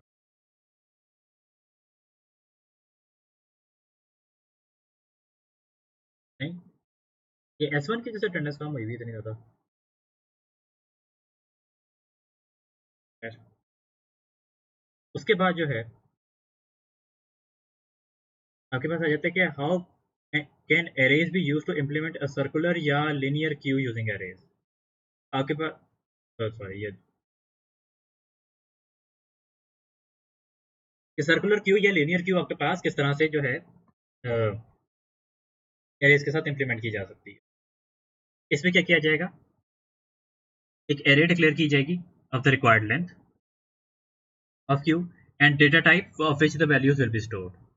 इसकी मतलब ये कि जितनी साइज चाहिए और जो डेटा टाइप आपको चाहिए उसकी बना दी जाएगी। आपके पास ये 2 पॉइंट्स हो गए, आपने इनिशियली डिक्लेयर करना है। उसके बाद यार आप लोग मुझे जो है ना प्लीज़ 1 मिनट दे दें। अच्छा, उसके बाद क्या होगा कि integer variables of FQP and EQP are declared. आपके पास दो इंटीजर वेरिएबल्स बनाए जाएंगे एफक्यूपी के, और आपके पास इंटीजर वेरिएबल बनाया जाएगा ईक्यूपी का। To represent an empty queue these variables are initialised to zero. Again ये चीज भी क्वेश्चन के ऊपर डिपेंड करती है कि कैसे करना है, वरना आप अपने वर्डिंग में लिख सकते हैं कुछ। अगर डायरेक्ट क्वेश्चन आएगा तो फिर लिखने कोई मसला नहीं, लेकिन इनिशियली एम्प्टी दिखाने के लिए अपन उनको करा देते हैं जीरो पर। और आपके पास दो वेरिएबल्स यहाँ पे डिक्लेयर की जाते हैं, 2 मार्क्स आपको इसके मिलते हैं। Declare integer variable for number in queue and length in queue to store the value totals added to the queue and the total length of queue. Number in queue variable basically बनाया जाएगा जो कि store करेगा total values added to the queue, और length of queue variable बताएगा जो कि total possible size है ऑफ द क्यू। ये दो वेरिएबल्स डिक्लेयर किए जाएंगे, आपको इसके 2 मार्क्स में। Every time a data value is enqueued using subroutines, the eqp is incremented by 1 and the तो आपके पास जब भी डेटा वैल्यू एनक्यू की जाती है ईक्यूपी जो है वो इंक्रीमेंट कर जाता है बाय 1, और जब भी वैल्यू डीक्यू की जाती है तो एफक्यूपी जो है इंक्रीमेंट कर जाता है बाय 1 और डेटा जो है रिमूव हो जाता है। Value stored the EQ value of EQP can not exceed the value of the length in queue. आपके पास लेंथ ऑफ क्यू से एक्सीड नहीं कर सकती वैल्यू ऑफ ईक्यूपी। 3 मार्क्स इसके। और circular queue when the EQP reaches the value of length of queue, यानी कि वो मैक्सिमम इंडेक्स तक पहुंच जाती है, it return backs to the first index या first available space of the array. Same case for the FQP. यहाँ तक ये जो ऊपर वाली बात बताई थी ना, ये दोनों के लिए सेम है। अब ये वाले जो पैराग्राफ आपको नजर आ रहे हैं ना, ये वाला पैराग्राफ जो है सिर्फ सर्कुलर क्यू है, ये वाला पैराग्राफ सर्कुलर क्यू। ये जो सर्कुलर क्यू होती है उसके अंदर जब मैक्सिमम इंडेक्स पे एफक्यूपी ईक्यूपी पहुंच जाता है तो वो वापस नीचे आ जाता है फर्स्ट पॉइंट पर, एक mark. When the number in queue value is equal to length of queue, जब number in queue और length of queue equal हो जाते हैं तो queue is considered as full, ये दोनों full हो जाते हैं। और when the EQP और FQP is same, the queue is considered as either empty or full, or there is one item at present. full वाला केस बहुत लेस केसेस में होता है, वो सर्कुलर में होता है खाली। तो आप यहाँ पे लिख रहे हैं कि एज एम्प्टी, ठीक हो जाएगा। आपको 2 मार्क्स इसके भी लॉट कर, काफी सारे मार्क्स हैं, 2 2 4 2 6 तो 8 8 और 4 12 मार्क्स। इसमें से कुछ पार्ट सर्कुलर के हैं, यानी कि ये वाला पार्ट ब्रैकेट जो है, और वो जो फुल वाला बात है ना वो आपके पास सर्कुलर की होती है, बट बाकी सारी बातें जो है वो कॉमन है for both type of Q. ठीक हो गया, क्लियर है यहाँ पे सबको? किसी का कोई सवाल इसके अंदर तो पूछ ले।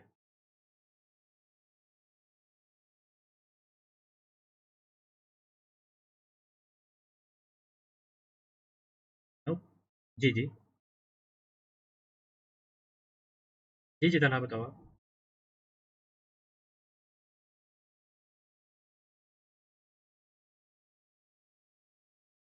अच्छा जी, अच्छा लास्ट वाला कौन सा एग्जैक्टली बताओ, ये लास्ट पैराग्राफ कौन सा, ये वाला ऐसा? अच्छा, when the number in queue value is equal to length of queue, यानी कि जब नंबर इन क्यू वैल्यू जो है वो लेंथ ऑफ क्यू के इक्वल हो जाएगी। लेंथ ऑफ क्यू बेसिकली आपके पास क्या है, मैक्सिमम इंडेक्स की वैल्यू, वो स्टोर की भी है मैंने एक वेरिएबल में। जब ये दोनों इक्वल हो जाती हैं तो इसका मतलब ये कि आपके पास क्यू फुल है, ये दोनों आपके पास क्यू फुल हो गई है। और जब एफ क्यू पी और ई क्यू पी सेम हो जाते हैं तो queue is considered as empty. Circular queue में उसको फुल भी कंसिडर किया जाता है। वरना लिनियर क्यू में एक और केस ये भी हमने पढ़ा था कि क्या होता है कि सिर्फ only one item is present, depending on किसकी इनिशियलाइजेशन कैसे से की गई थी। ये चीज आपको लाइन जो है वो वाली एक्सप्लेन करनी पड़ेगी, जो मैंने सारी वहाँ नोट्स में एक्सप्लेन। लेकिन ये वाली बात तो आप लिख सकते हो कि when number in queue is equal to length of queue the queue is considered full. और जब नंबर इन क्यू जीरो हो जाता है तो इसका मतलब ये कि आपके पास क्यू एम्प्टी है। ठीक हो गया? अब इसके बाद जो है हम शुरू करते हैं इसके टॉपिकल्स। क्वेश्चन में वो कहता है आपको कि the following diagram represents the abstract data type for a linked list. बस ये एब्स्ट्रैक्ट डेटा टाइप है फॉर लिंक्ड लिस्ट। तो ये नहीं समझ आती कि लेक्चर रिकॉर्डिंग में आपको कैसे पढ़ लो। खैर, एक लिंक लिस्ट की है और फ्री लिस्ट यहाँ पे शो कराएगी। इससे फ्री जो नोट्स हैं वो खाली अलग से शो कराए हुए। कुछ क्वेश्चन में उसमें से आपको करेगा कि वो आपको फ्री नोट्स अलग से खाली दिखाएगा। यहाँ पर वो कहता है आपसे कि ये कह रहे हैं explain how a node containing data value B is added to the list in alphabetical sequence. Alphabetical sequence में इसको किस तरह से लाया जाएगा। सबसे पहले क्या होगा कि आपका जो सिस्टम है it searches for a free node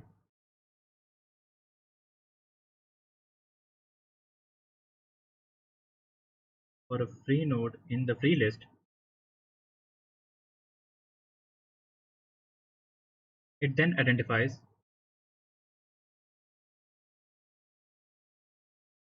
the correct insertion position. मैं डायग्राम के ऊपर भी समझाता हूँ कि इसका क्या मतलब है। करेक्ट इंसर्शन पोजीशन, उसके बाद क्या होगा आपके पास कि इट असाइंस द वैल्यू, उससे क्या है कि कौन सी वैल्यू है, data value B to the added to the list in alphabetical order. ये क्या करेगा आपके पास कि it assigns value B to the first free node in the free list. Free, अच्छा फ्री लिस्ट में, अच्छा मैंने फ्री लिस्ट वाला क्वेश्चन सिर्फ इधर डायग्राम में आपको गिवन है। उसकी वजह ये है कि मैंने फ्री लिस्ट वाली बात सेपरेटली यहाँ पे फ्री लिस्ट बनाकर नहीं आपको दिखाई थी। उसकी वजह ये है कि क्योंकि पेपर में मोस्टली आपको नहीं आती है फ्री लिस्ट का, ना ही आपको A2 में आता है फ्री लिस्ट करना। लेकिन यहाँ फ्री लिस्ट का बेसिकली मतलब सेम होता है, यहाँ पे कोई नई बात नहीं है। क्या होगा कि ये बेसिकली आपका फ्री, ये आपका स्टार्ट पॉइंटर्स हैं, इधर ना वैल्यू साइन कर देना। वैल्यू आपकी फर्स्ट का साइन होगी, बी यहाँ पर आएगा, first node in the free list में स्टोर हो जाएगा। उसके बाद pointer of A will be change to point towards data value B. Pointer of A will be changed to point to value B. इसका pointer change किया जाएगा ताकि आपके पास ये वैल्यू बी को पॉइंट करे, इस तरह से। उसके बाद pointer of B will be updated, will be changed to point to value C. तो इसका पॉइंटर पॉइंट करेगा टूवर्ड्स वैल्यू सी। और तीसरी बात क्या होगी कि फ्री लिस्ट पॉइंटर, यानी कि जो फ्री पॉइंटर है आपके पास, free pointer is then points to, then changes to point towards next available free node. ये क्या करेगा उसके बाद कि ये वाला जो पॉइंटर है आपका, ये start pointer of the free list है, ये अपडेट हो जाएगा इस तरह। ये बात आपको यहाँ पर एक्सप्लेन करनी थी 4 मार्क्स के लिए कि ये सबसे पहले फ्री नोड ढूंढता है इन द फ्री लिस्ट, और फिर उसके बाद करेक्ट इंसर्शन पोजीशन ढूंढता है। इंसर्शन पोजीशन मिलने के बाद आपके पास फ्री लिस्ट पॉइंटर के, फ्री लिस्ट के अंदर जो पहला नोड होता है उसके अंदर बी डाल देगा। ए का पॉइंटर अपडेट करेगा ताकि वो बी की तरफ पॉइंट करे, बी का पॉइंटर अपडेट कर देगा ताकि वो बी की तरफ पॉइंट करे, और आपके पास स्टार्ट पॉइंटर का वैल्यू इंक्रीमेंट कर जाएगी तो point towards the next available free node. ठीक है, यहाँ समझ आ गया ये। उसके बाद वो यहाँ पर कहता है कि describe how the link list in part A में be implemented using variables and arrays. आपके पास वेरिएबल्स एंड एरेज के थ्रू किस तरह से यहाँ पे इम्प्लीमेंट होगी कि जो भी हमने सारा डिस्कस किया था, ये उसी के तो कि 2 मार्क्स है तो इनमें से सिर्फ डिक्लेरेशन वगैरह या बेनली एक्सप्लेन करते हैं, आपके लिए काफ़ी हो, वरना वही चीज़ इस्तेमाल होगी यहाँ पर जो मैंने वहाँ पर ऐसे में समझाई थी सारा। उसके बाद वो कहते हैं the following diagram shows an abstract data type representation of an ordered link list. ये ऑर्डर्ड लिंक लिस्ट की रिप्रेजेंटेशन है। The data item stored in each node is a single character, एक सिंगल कैरेक्टर स्टोर्ड है। The data will be accessed in alphabetical order, alphabetical order में data जो है आपका access किया जाएगा। The symbol phi represents a null pointer, phi आपका null pointer है, स्टार्ट पॉइंटर आपका ये है। Nodes with data A and K are added to the linked list. Nodes with the data J and L are deleted. J and L को delete करें, A और K add हो रहे हैं। After the changes, the data items still need to be accessed in alphabetical order. Alphabetical order में फिर भी कायम रखना है। इधर नई state of linked list draw करें। क्या होगा, आप 2 nodes यहाँ पे इंट्रोड्यूस कराएंगे। एक नोड आपके पास आ जाएगा यहाँ पर A का नोड आ जाएगा, और एक नोड आ जाएगा आपके पास K का। ठीक है, उसके बाद उसने कहा था कि आपके पास J और L रिमूव हो गए हैं, अल्फाबेटिकल ऑर्डर फिर भी कायम रहेगा। स्टार्ट पॉइंटर से आएंगे आप A की तरफ, ए से पॉइंट करवाएंगे आप सी की तरफ, सी से आप पॉइंट कराएंगे आप के की तरफ, और के की तरफ आपके पास नल पॉइंटर डल जाएगा। बस या तो डायग्राम में आप देख सकते हैं जे और एल एग्जिस्ट करते हैं, लेकिन आपके पास उसमें से वैसे रिमूव कर दिए गए, पॉइंटर से कंसिडर नहीं कर रहे उसको, डेटा वैल्यू से भी वहाँ पे कायम। तो आपके पास यहाँ पर ये सीक्वेंस बन गया। नहीं नहीं नहीं नहीं, वो रिमूव हो गया ना, उसके बाद उसको ड्रॉ करने की जरूरत ही नहीं है आपको कौन की तरफ पॉइंट कर, रिमूव हो गया। उनका आपके पास कंसिडरेशन ही नहीं है लिंक लिस्ट के अंदर, तो उनके पॉइंटर्स क्या हैं वो आपके लिए मैटर नहीं करता। वो दोबारा से आपको ऐड करने पड़ेंगे इन सीक्वेंस, आप इन दोनों का आपस में पॉइंट नहीं करवा सकते, कभी भी नहीं करा सकते। ठीक हो गया। उसके बाद आपको यहाँ पे एक और क्वेश्चन गिवन है। अब यहाँ पे वो जो चीज़ें वो जो मैं समझा रहा था ना, वो सारी यहाँ पे आई हुई हैं।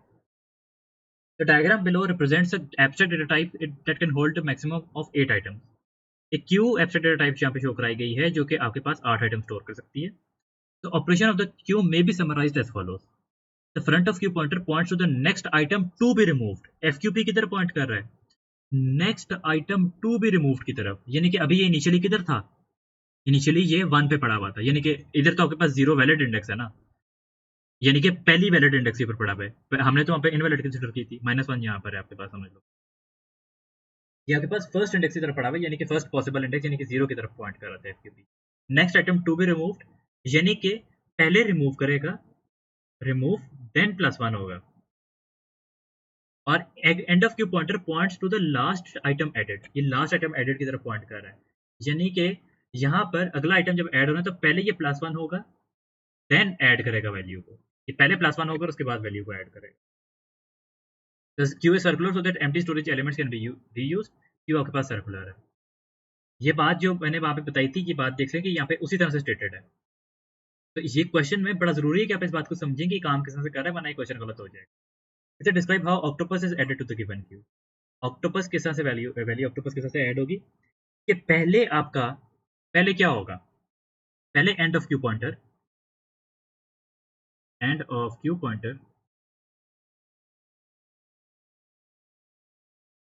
Increments to index location 4 value octopus, the value octopus will be stored at the location pointed by EQP. देख लो आपने यहाँ पे अगर ये उलट लिख दिया होता कि पहले वैल्यू ऐड होगी और EQP इंक्रीमेंट होगा, आंसर गलत हो जाएगा. पहले ये बात लिखनी कि इंक्रीमेंट करेगा, पहले ये इंक्रीमेंट करेगा, उसके बाद यहाँ पर वैल्यू ऐड होगी. तो जिस तरह से यहाँ पर क्वेश्चन में स्टेटेड है उसी तरह से आपने यहाँ पर लिखा.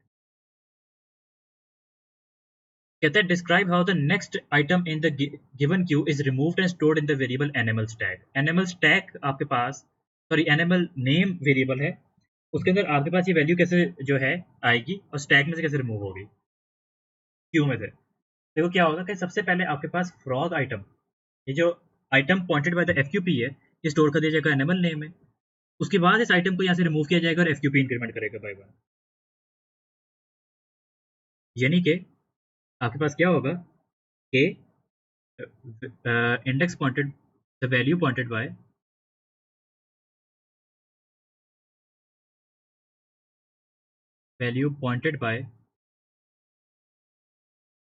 the FQP is stored in the variable animal name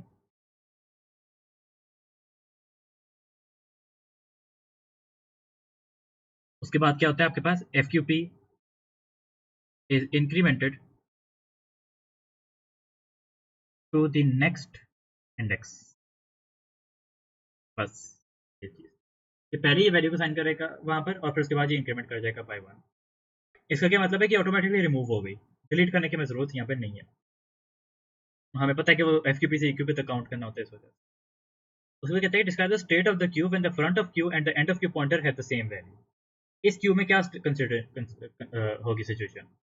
देखो अगर हम यहाँ पे इस क्यू को देखें कि जब FQP और EQP सेम होंगे तो क्या होगा. देखो आइटम रिमूव हुआ, ये इंक्रीमेंट कर गई, ये रिमूव हुआ, ये इंक्रीमेंट कर गई, ये रिमूव हुआ, ये इंक्रीमेंट कर गई. इसका क्या मतलब है कि जब ये सेम पोजीशन पे होंगे तो इस केस में हमारे पास क्या बन रहा है, इस केस में हमारे पास ये बात बन रही है कि the Q consists of only one item. Q contains only one item.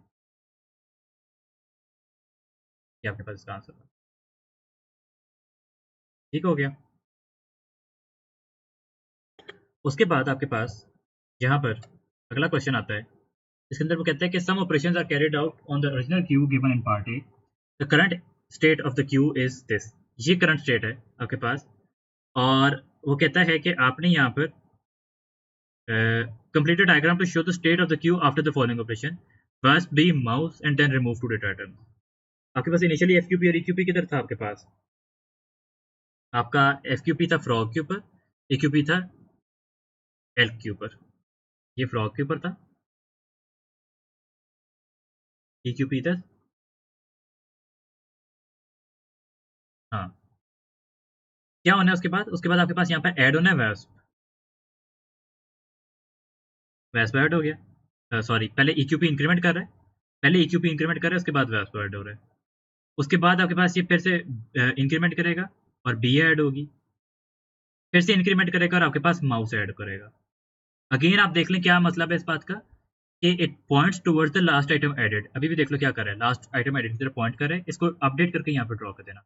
Pen से प्लीज इसको नहीं करना, विद पेंसिल करना है इसको, विद पेंसिल, पेन से ना कर बैठना।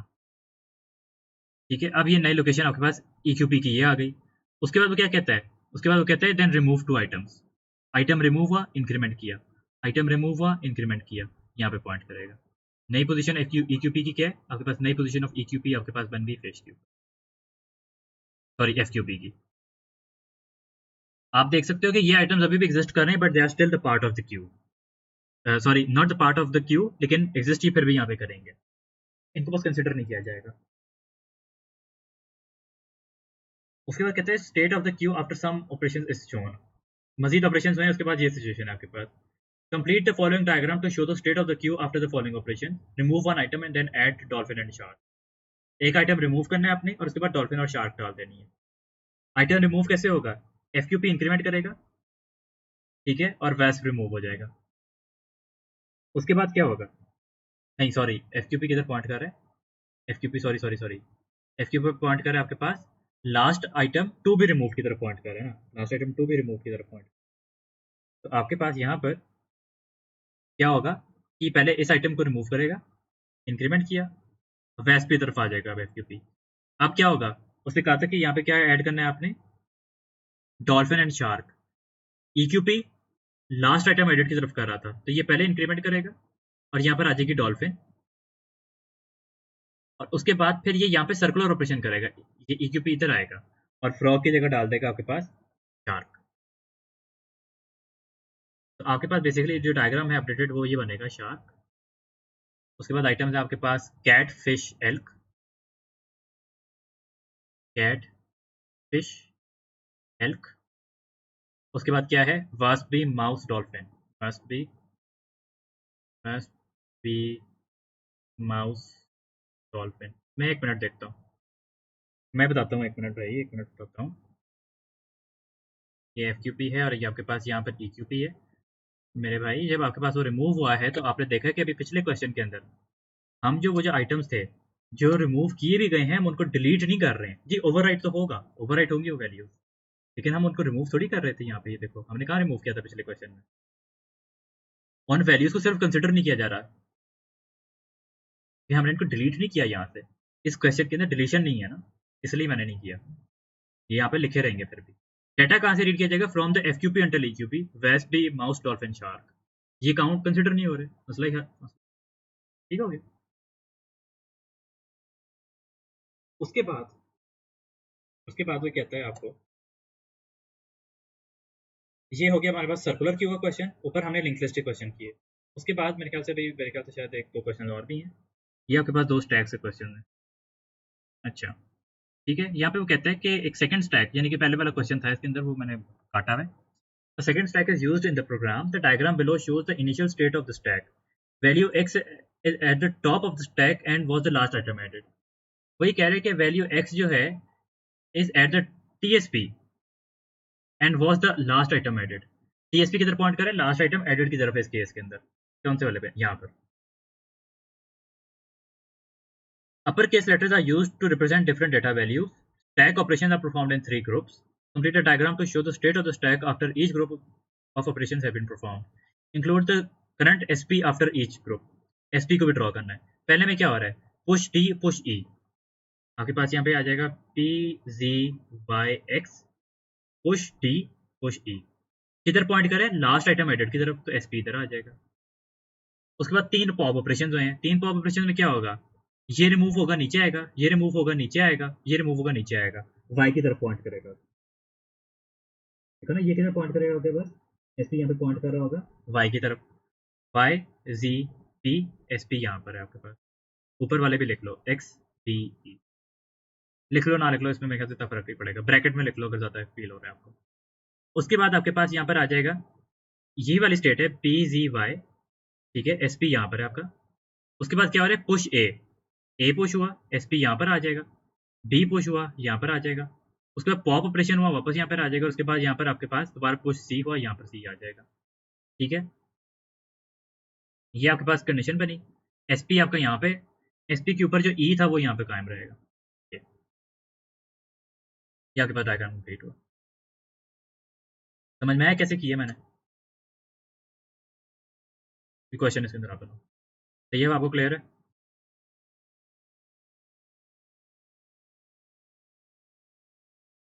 ठीक है, हो गया। अच्छा, उसके बाद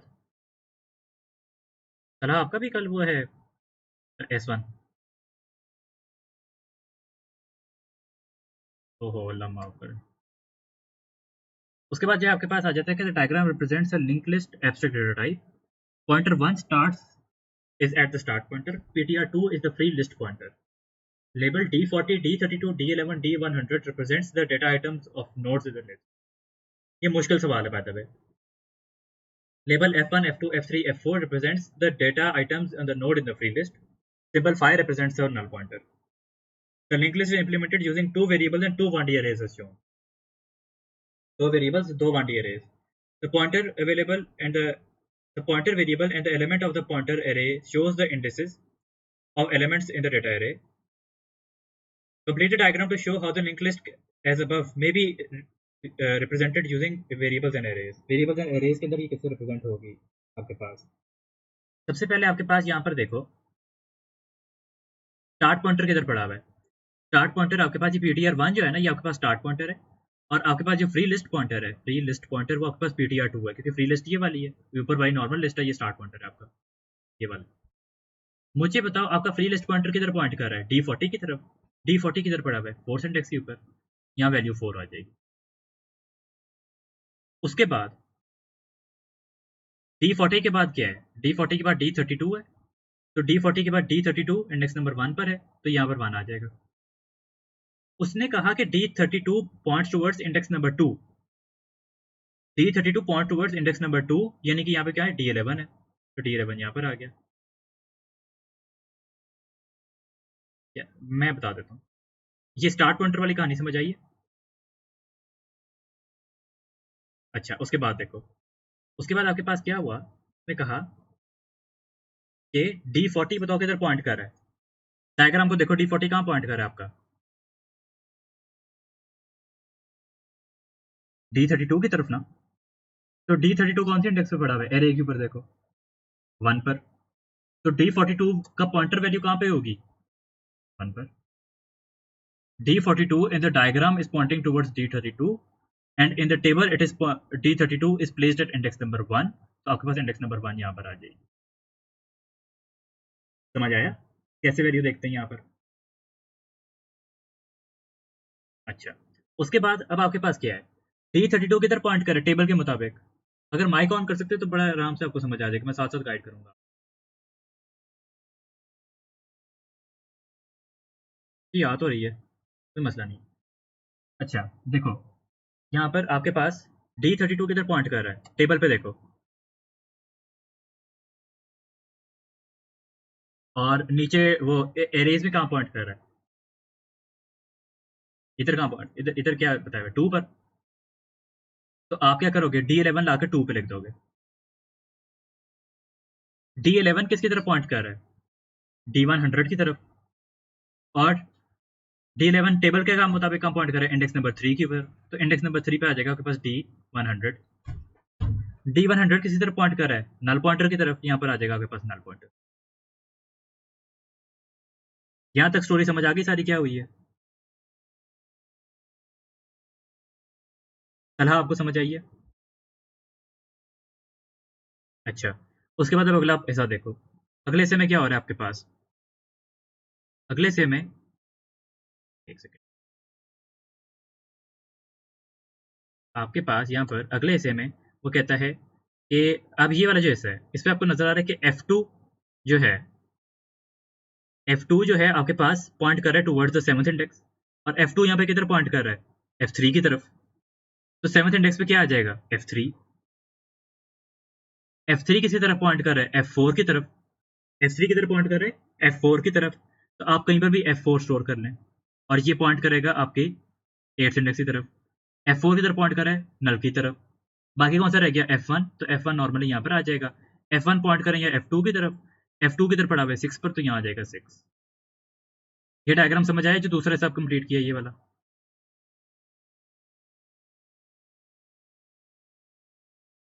ठीक हो गया।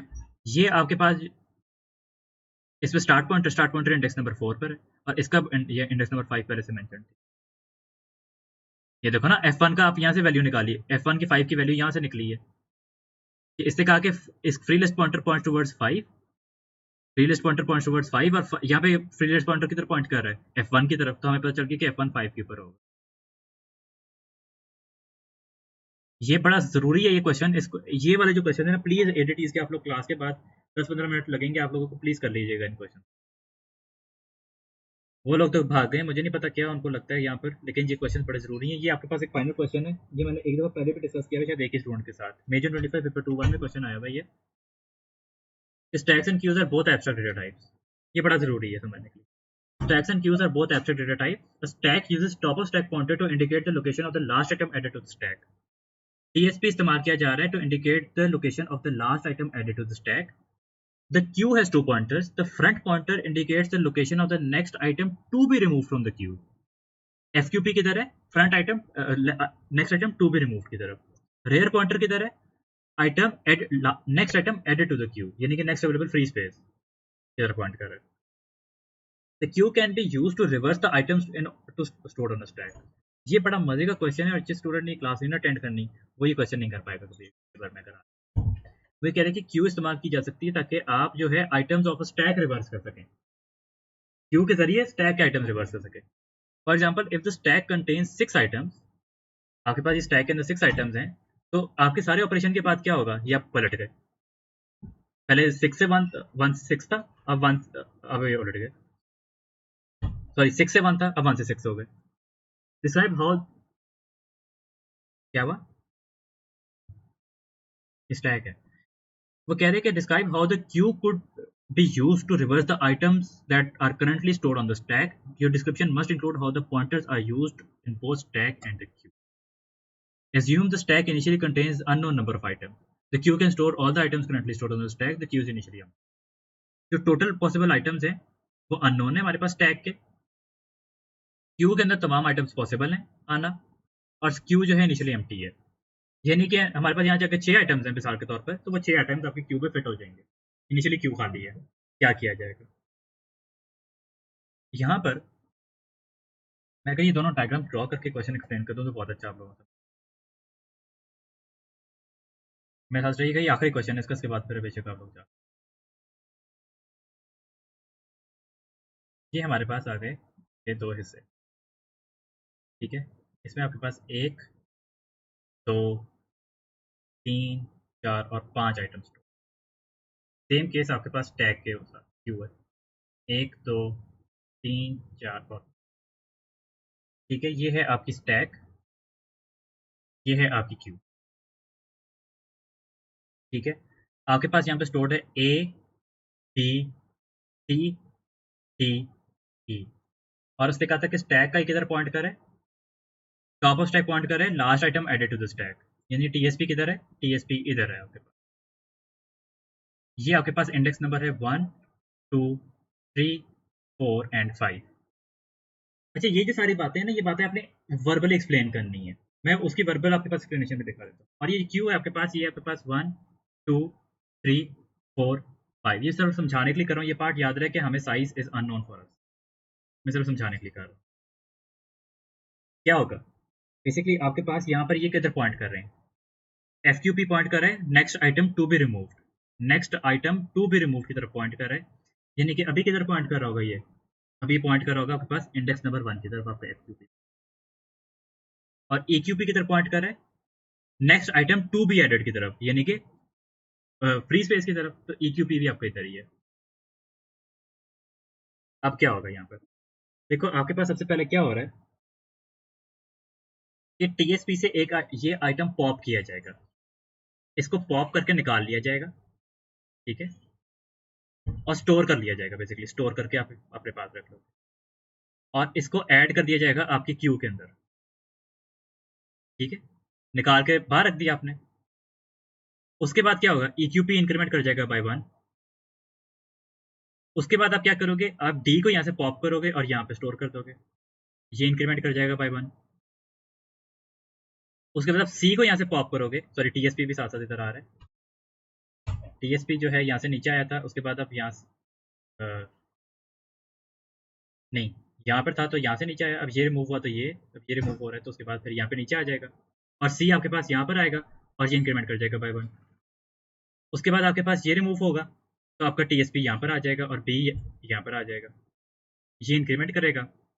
उसके बाद आ जाएगा आपके पास ए, रिमूव हो जाएगा, टीएसपी चला जाएगा 0 पर और ए यहाँ पर आ जाएगा, ठीक हो गया। अब देखो, अब आप यहाँ से क्या करोगे, अब आप वापस डेटा कॉपी करना शुरू करो, वापस डेटा कॉपी करते हुए देखना आप क्या, आपके पास यहाँ पे टीएसपी किधर है, अब टीएसपी लास्ट आइटम एडिट की तरफ था ना, तो अभी किधर पॉइंट करोगा, 0 की तरफ। अब क्या होगा, यहाँ से आइटम 2 भी रिमूव की तरफ पॉइंट कर रहा है, ये यहाँ से रिमूव हुआ, एफक्यूपी इंक्रीमेंट किया बाय 1 और ई आकर यहाँ पर स्टोर हो जाएगा, ई आकर यहाँ पे स्टोर होगा, टीएसपी की तरफ स्टोर होता है ना, टीएसपी के अलावा तो कहीं नहीं स्टोर हो सकता। उसके बाद डी रिमूव किया जाएगा, इंक्रीमेंट कराएंगे, और यहाँ पर ये इंक्रीमेंट करके इसको डी को यहाँ स्टोर कर देगा, ये रिमूव किया जाएगा, ये इंक्रीमेंट करेगा आपके पास, और यहाँ पर ये वैल्यू सी लाकर स्टोर कर दी जाएगी। उसके बाद बी रिमूव करके इंक्रीमेंट किया जाएगा और इसको इंक्रीमेंट करके यहाँ पर बी स्टोर कर दिया जाएगा। उसके बाद इसको रिमूव किया जाएगा, ये खत्म हो गया आपके पास, और यहाँ पर आ जाएगा आपके पास ए। ऑर्डर फ्लिप हुआ कि नहीं हुआ,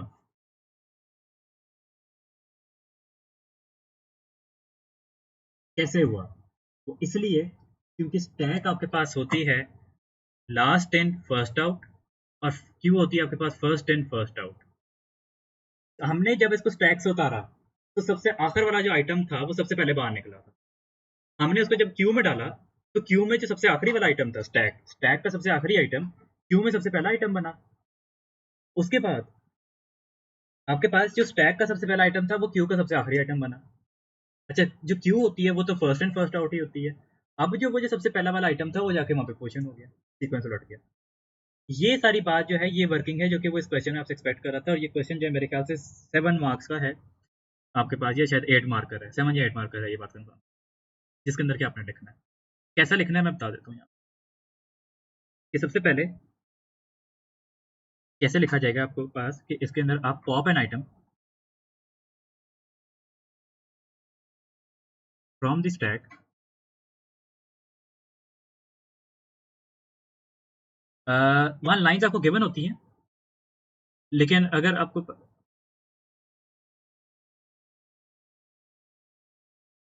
ऐसा ना कोशिश करो ब्लैंक पेज की तरफ चले जाओ, क्वेश्चन के नीचे इंडिकेट करो कि मैं ब्लैंक पेज पे लिख रहा हूँ, पेज नंबर मेंशन करो वहाँ पे कि दिस पेज नंबर, और उस पेज पर दोबारा से वहाँ मेंशन करो कि ये इस क्वेश्चन और इसकी पार्ट की कंटिन्यूटी है, फिर आप लिखो, इसे ऊपर नीचे के कोनों में ना घुसाया करो, वो एग्जामिनर को समझ नहीं आता,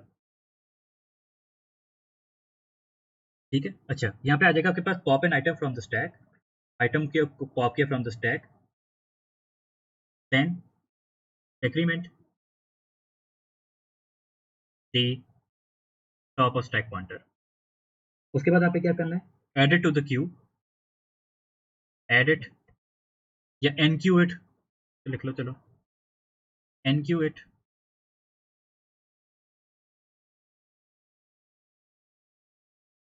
टू द क्यू, और उसके बाद इससे पॉइंटर के क्या नाम रखे हुए थे, फ्रंट पॉइंटर, रेयर पॉइंटर, अच्छा रेयर पॉइंटर नाम रखा हुआ है। उसके बाद आपके पास and increment the rear pointer. उसके बाद क्या करना है, repeat until the stack is empty, repeat this process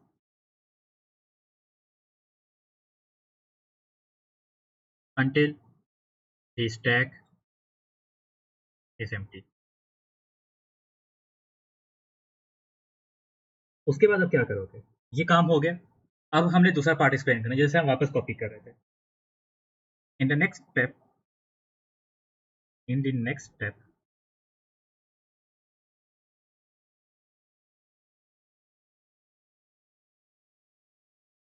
DQ an item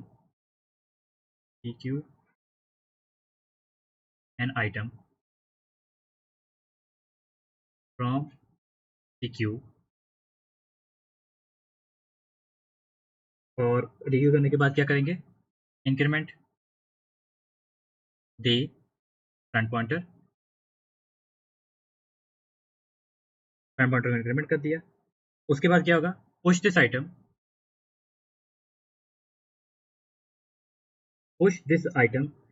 onto the stack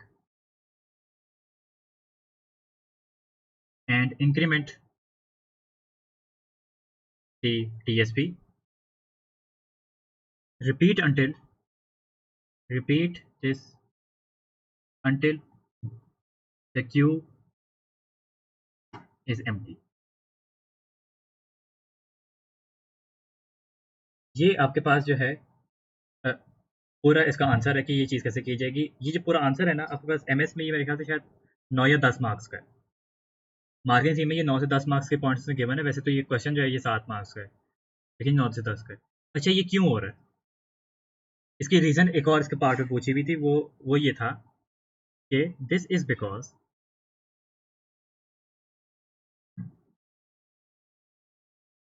stack follows a last in first out structure and queue follows a first in first out structure।